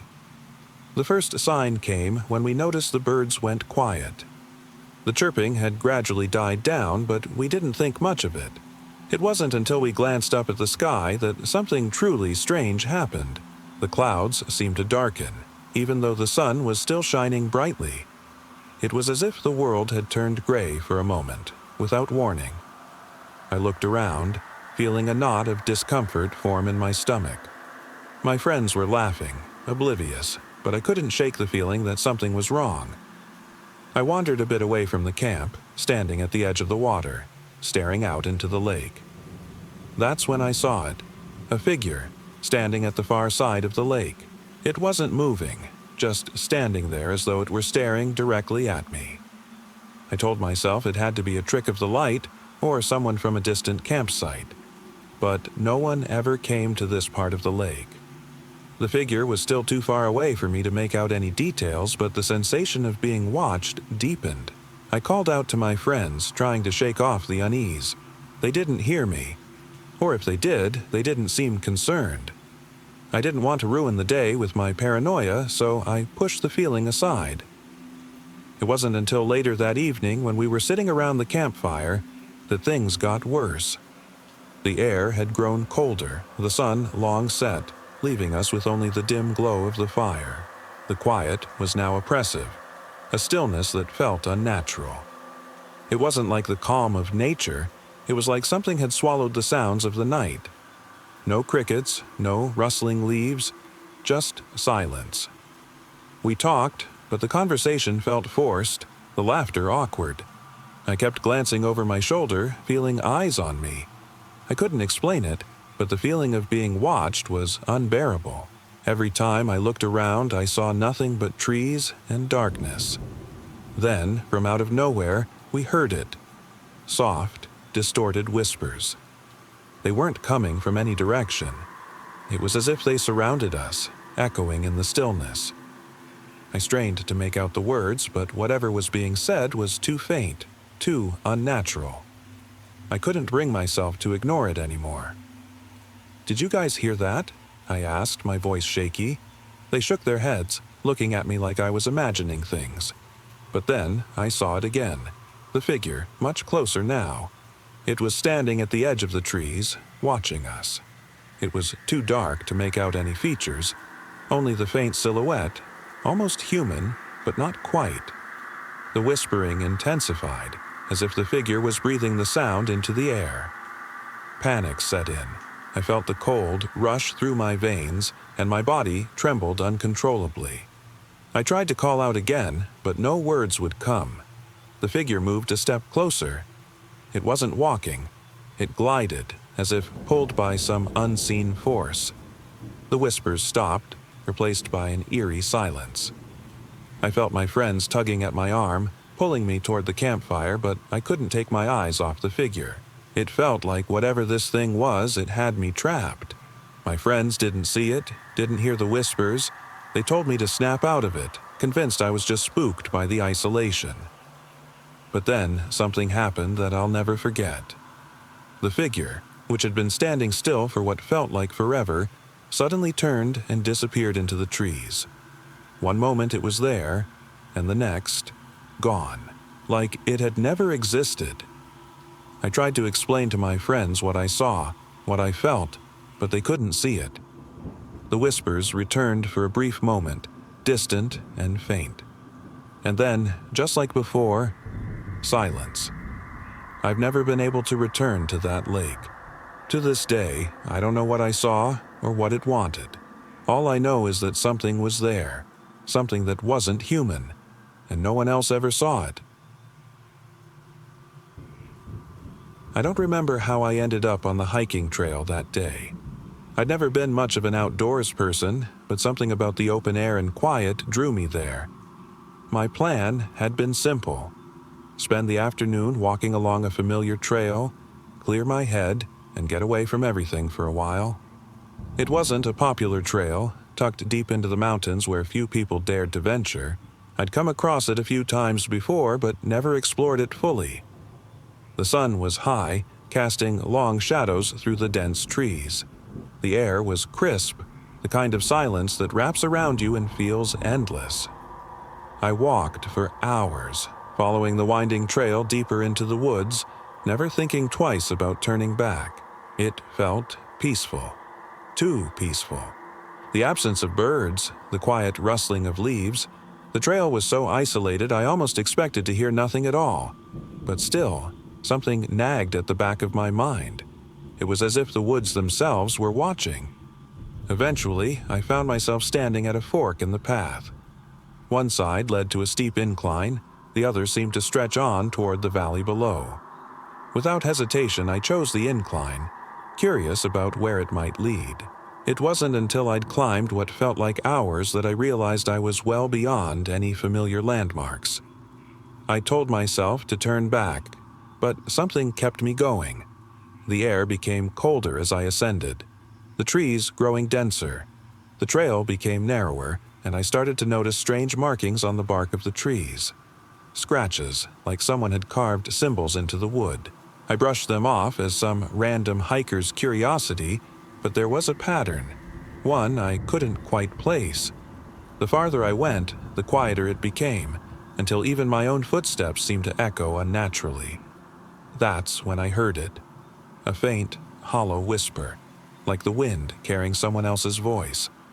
I froze, my breath catching in my throat. There was no wind, no breeze. The air was still. "Help me," the voice said, barely audible. It was distant, but clear. I stood there, my skin crawling as I listened. My heart raced, but I couldn't move. "Help me," the voice repeated, louder this time. It wasn't coming from any particular direction. It was all around me. Panic surged through my chest and I turned to run, only to trip over something in the undergrowth. My flashlight bounced away, leaving me in darkness. The woods felt alive, shifting around me as though they were watching, waiting. I scrambled to my feet and grabbed my phone, only to find there was no signal. The darkness felt heavier now, oppressive, like the trees were closing in. My breath came in short gasps as I tried to steady myself. "Who's there?" I called out, my voice trembling. No response. Just silence, except for that whisper growing closer now, louder, echoing in my ears. "Help me." I turned, panic turning my vision blurry as I saw a figure, tall, gaunt, and pale, standing at the edge of the trail. Its features were obscured by the shadows, but I could feel its hollow gaze fixated on me. I backed away, my hands shaking, but it didn't move. It just stood there, watching. "Please," I whispered, though I wasn't sure who I was begging. I turned and ran, faster than I'd ever run before, dodging branches and tripping over rocks. The whisper followed me, always just a step behind. The path seemed endless, the trees shifting and bending as if to block my way. I don't know how long I ran, but eventually I stumbled into an open clearing. The sky above me was dark, stars faintly visible through a break in the trees. My chest heaved as I collapsed to the ground, trembling. The whisper had stopped, but I knew it wasn't over. When I looked back, the figure was gone. The woods were still, too still. I wanted to stay there, but I couldn't. I forced myself to my feet and followed the path I had come from. I kept walking until I saw the faint outline of the trailhead. As I stepped out into the open, the first light of dawn touched the horizon. I could still feel it, though. The heavy weight of the woods, like something was watching, waiting, still following me. And even now, I can't shake the feeling that it's still out there. The day had been perfect. We set out in the early afternoon to visit a small, desolate lake hidden deep in the hills. It wasn't a place anyone went often. Locals didn't talk about it much. My friends and I had stumbled upon it once before during a hike, and something about the isolation drew us back. The drive was long and winding, and by the time we arrived, the sun was just starting to dip behind the trees. The lake was peaceful, the water shimmering under the fading light. We were the only ones there, and it felt like our own private sanctuary. We unpacked our things, set up our chairs, and cracked open a few beers. The air was still and cool, but something felt off. I couldn't quite put my finger on it. The silence wasn't natural. There was a kind of tension in the air that made the back of my neck prickle. I shrugged it off, assuming I was just imagining things. We spent a few hours lounging by the water, laughing, talking about nothing in particular. The stillness of the lake seemed to stretch endlessly in front of us, but with each passing hour, the quiet felt less like a serene escape and more like something was watching from beyond. It wasn't until the sun had fully set that things began to feel wrong. The faintest whisper of a breeze started stirring the surface of the water, creating ripples that seemed to echo far too loudly in the quiet. The shadows stretched longer, and we started to hear distant noises. Something scraping, dragging, far in the woods. My friends didn't seem bothered, but I felt my stomach knot. I tried to dismiss the feeling as nerves from being so isolated, but something in the air felt wrong. Every so often I'd glance toward the tree line, expecting to see someone or something. But there was nothing. Just trees, silent and still. As the last bit of light faded, we all decided it was time to head back. The trip back was uneventful, and we didn't talk much. The tension between us palpable. It wasn't until we were far away from the lake that things got truly strange. That's when my phone buzzed. A text popped up. "I'm still there." I froze. My heart began to pound as I looked around the car. No one else had mentioned anything about sending a text.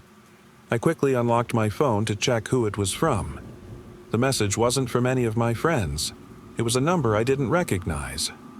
"I'm still there," it read again. My breath hitched as I realized the sender wasn't just talking about the lake. They were still there. I looked out the window, my eyes scanning the dark fields and forests rushing past. But there was no one.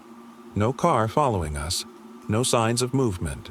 Just the empty, winding road. My phone buzzed once more, and this time the message read, "I've been following you since the lake." I clenched the steering wheel tighter. My mind raced. I wanted to believe it was some kind of prank, but deep down, I knew that wasn't possible. My friends hadn't received any message like that. No one could have known we were at the lake. We pulled over at a small, desolate gas station on the edge of town. The place was eerily quiet, and the flickering neon sign seemed to reflect the same unsettling silence from earlier.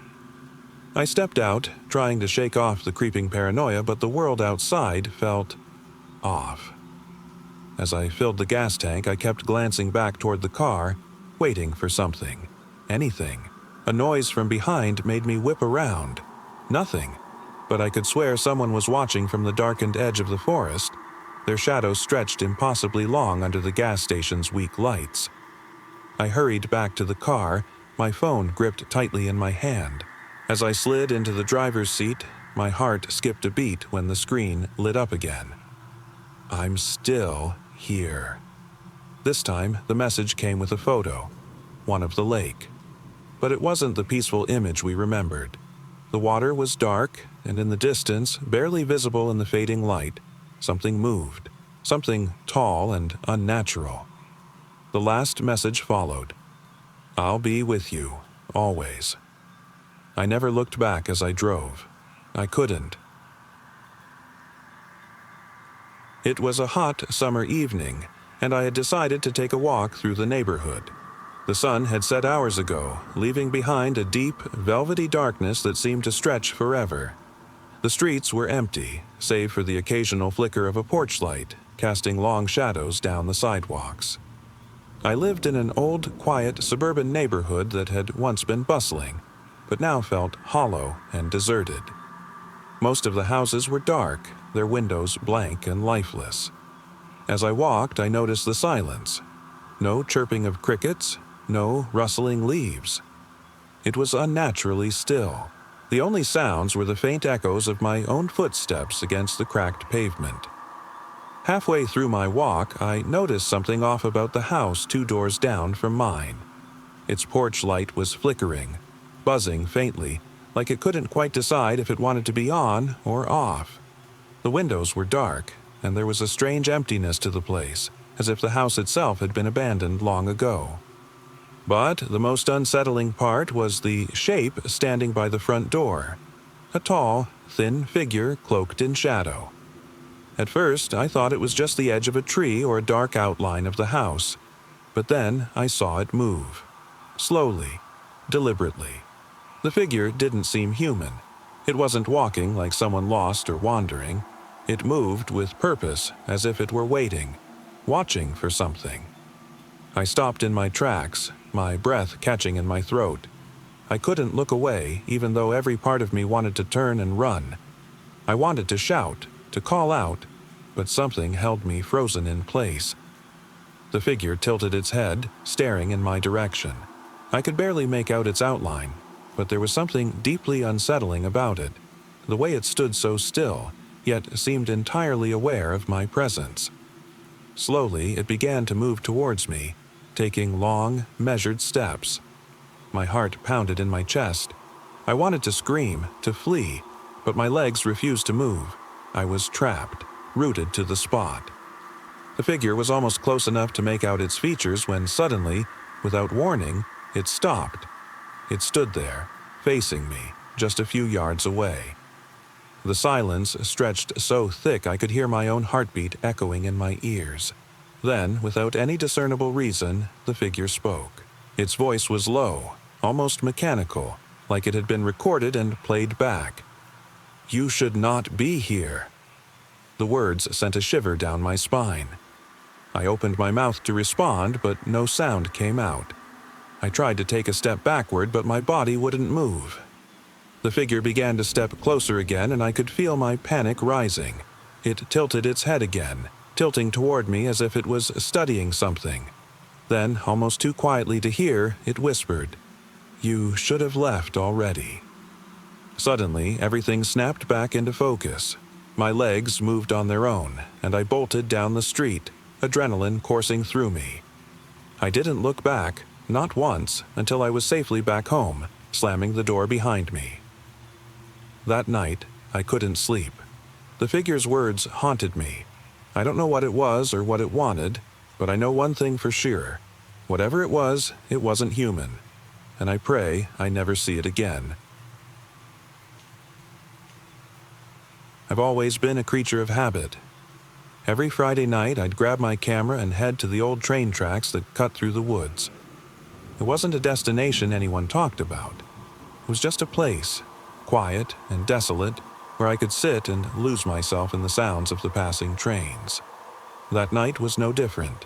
I parked my car at the edge of the tracks and made my way through the dense underbrush. The woods stretched on forever, the trees towering above, blocking out any sign of the outside world. I loved the solitude, the way everything seemed to pause out here. No phone signal, no noise, no interruptions. Just me and the sound of the tracks stretching into the distance. I set my tripod up, adjusting the camera to capture the faint glow of the distant train lights. As I waited, I realized how dark it had become. The forest had swallowed all light, leaving only the cold glow of the moon casting shadows over the tracks. A slight breeze rustled the leaves, and the distant hum of a train echoed faintly in the distance. That's when I saw it. At first, it was just a flicker of movement at the edge of the trees, a shape, slender and dark, blending into the shadows. I thought maybe it was an animal, but there was something unnatural about the way it moved. Smooth, almost fluid, yet completely wrong. I stared, my breath catching in my throat. Whatever it wasn't natural. The figure stepped closer, moving with that same eerie grace, never making a sound. I froze, my finger hovering over the camera. My heart pounded, every nerve on edge. I told myself it was just a trick of the light, but deep down, I knew better. As it drew nearer, I could make out more details. It wasn't fully human. The proportions were off. Too tall, too thin. Its limbs stretched unnaturally, bending in ways that no person could. But the most disturbing thing was its face. No eyes, no nose, just a blank, hollow void where a face should have been. I wanted to look away, to grab my camera and run, but something held me there, frozen in place. The figure stood just a few feet from me now, its inky, featureless face staring straight ahead. I could feel its gaze on me, even though it had no eyes. That's when I realized it wasn't looking at me. It was looking through me. Panic surged through me, but my legs refused to move. It tilted its head as if examining me. Then, without warning, it turned and vanished into the trees. The silence returned, broken only by the distant rumble of a train far off in the distance. I stumbled backward, my hands trembling as I reached for my camera. The lens trembled as I brought it up, but there was nothing to capture. No figure, no tracks, just the woods. I sat there for what felt like hours, unable to process what I had seen. The train came, its light sweeping through the trees, but I couldn't bring myself to move. I waited, and when it passed, I grabbed my tripod and camera, my mind spinning, unable to shake the feeling that something had been watching me. That something was still there, lurking in the shadows, waiting. I never went back. It had been months since I'd accepted the invitation to stay at my friend Alex's family estate. Nestled high above a craggy coastline, the mansion loomed like a relic from another era, its weathered stone walls crumbling with age. The estate had belonged to Alex's family for generations, a place shrouded in old tales and secrets that no one dared speak of. Upon arriving, the house seemed both grand and desolate, perched atop jagged cliffs that stretched out over the endless expanse of the sea. The only sound was the rhythmic crash of waves far below, echoing through the hollow chambers of the estate. There were no nearby neighbors, no cell service, and no signs of life beyond the three of us. It felt like we had stepped into another time. The first night, we wandered through the vast halls, exploring the ancient rooms. Everything inside felt untouched by the modern world. Dusty chandeliers hung from high ceilings, faded tapestries adorned the walls, and creaking floorboards seemed to groan beneath our every step. Every corner of the mansion seemed to whisper secrets from a forgotten past. That night, we gathered by the fireplace in the grand lounge. Shadows danced on the walls, the faint scent of something musty lingering in the air.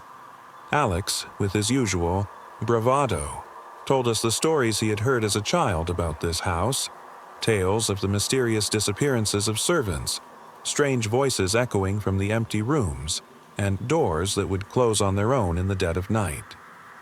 We had laughed it off at the time, brushing them aside as old family folklore. But things began to feel off. Late that night, after we had retired to our respective rooms, I lay in bed, staring at the ceiling, unable to shake a growing sense of unease. Outside, the wind howled through the cracks in the old mansion's stone walls. Suddenly, I thought I heard footsteps, faint, distant, echoing in the hallway outside. Probably just the wind, I muttered to myself, forcing my eyes shut, trying to dismiss the sound. But the footsteps persisted, soft and deliberate, growing louder with each passing moment. I listened, paralyzed with fear, as they moved closer, toward my door. The handle turned slowly, creaking as if something or someone was trying to open it. My heart pounded in my chest. I didn't move, barely dared to breathe. The door didn't open, but the footsteps didn't stop. They were right there, just beyond the threshold, before they faded into silence once more. Shaken, I stayed awake, the rest of the night clutching my blankets. The next morning, I found Alex and Emma in the dining room. Both were pale and clearly disturbed. "Did either of you hear that last night?" I asked, my voice barely above a whisper. "We did," Alex replied, his hands trembling slightly as he sipped from a cup of cold coffee. "But I don't know what it was." "We weren't alone," Emma added, her voice faint. "I couldn't sleep. I kept hearing something." The day passed in a haze of unease. We stayed close, never venturing far from each other, avoiding the isolated hallways and shadowed corners of the mansion. Every creak of the old wood, every gust of wind that rattled the windows sent chills down our spines. The sense of being watched was unbearable. By nightfall, exhaustion had overtaken us, but the oppressive atmosphere remained. As we gathered, once again in the lounge, we could feel it pressing against us, the feeling that something was waiting, watching. That night, something changed. At around midnight, we heard it again, the soft sound of footsteps echoing down the hall. But this time, they were different. They weren't distant, faint, or disembodied. They were right outside the door. Emma clutched my arm, her breath ragged. The doorknob twisted slowly, the metal groaning as if it were being forced open. We froze in place. Whatever was on the other side was here now, closer than we had ever imagined. The door creaked open, and a figure stepped into the room. It was human-shaped, but not quite human. Its eyes, hollow and empty, glowed faintly in the darkness. Its movements were slow, deliberate, as if it wasn't bound by the same rules as us. It didn't speak. It didn't need to. In that moment, I realized what had been haunting us. The house wasn't just old and abandoned. It was something else, entirely. The footsteps, the whispers, the oppressive sense of presence, they had all been signs of something far more sinister than we could have imagined. We didn't run. We couldn't. Our legs refused to move. The figure remained at the door, watching us with its hollow, soulless gaze. And then, as suddenly as it had appeared, it was gone. The door shut with a soft, ominous click, leaving us trembling in the dark. We didn't sleep that night. We couldn't. When morning came, the mansion was quiet. No signs of the figure remained, but we knew, whatever it was still there, watching, waiting. And we knew we would never be truly alone in that house on the cliff.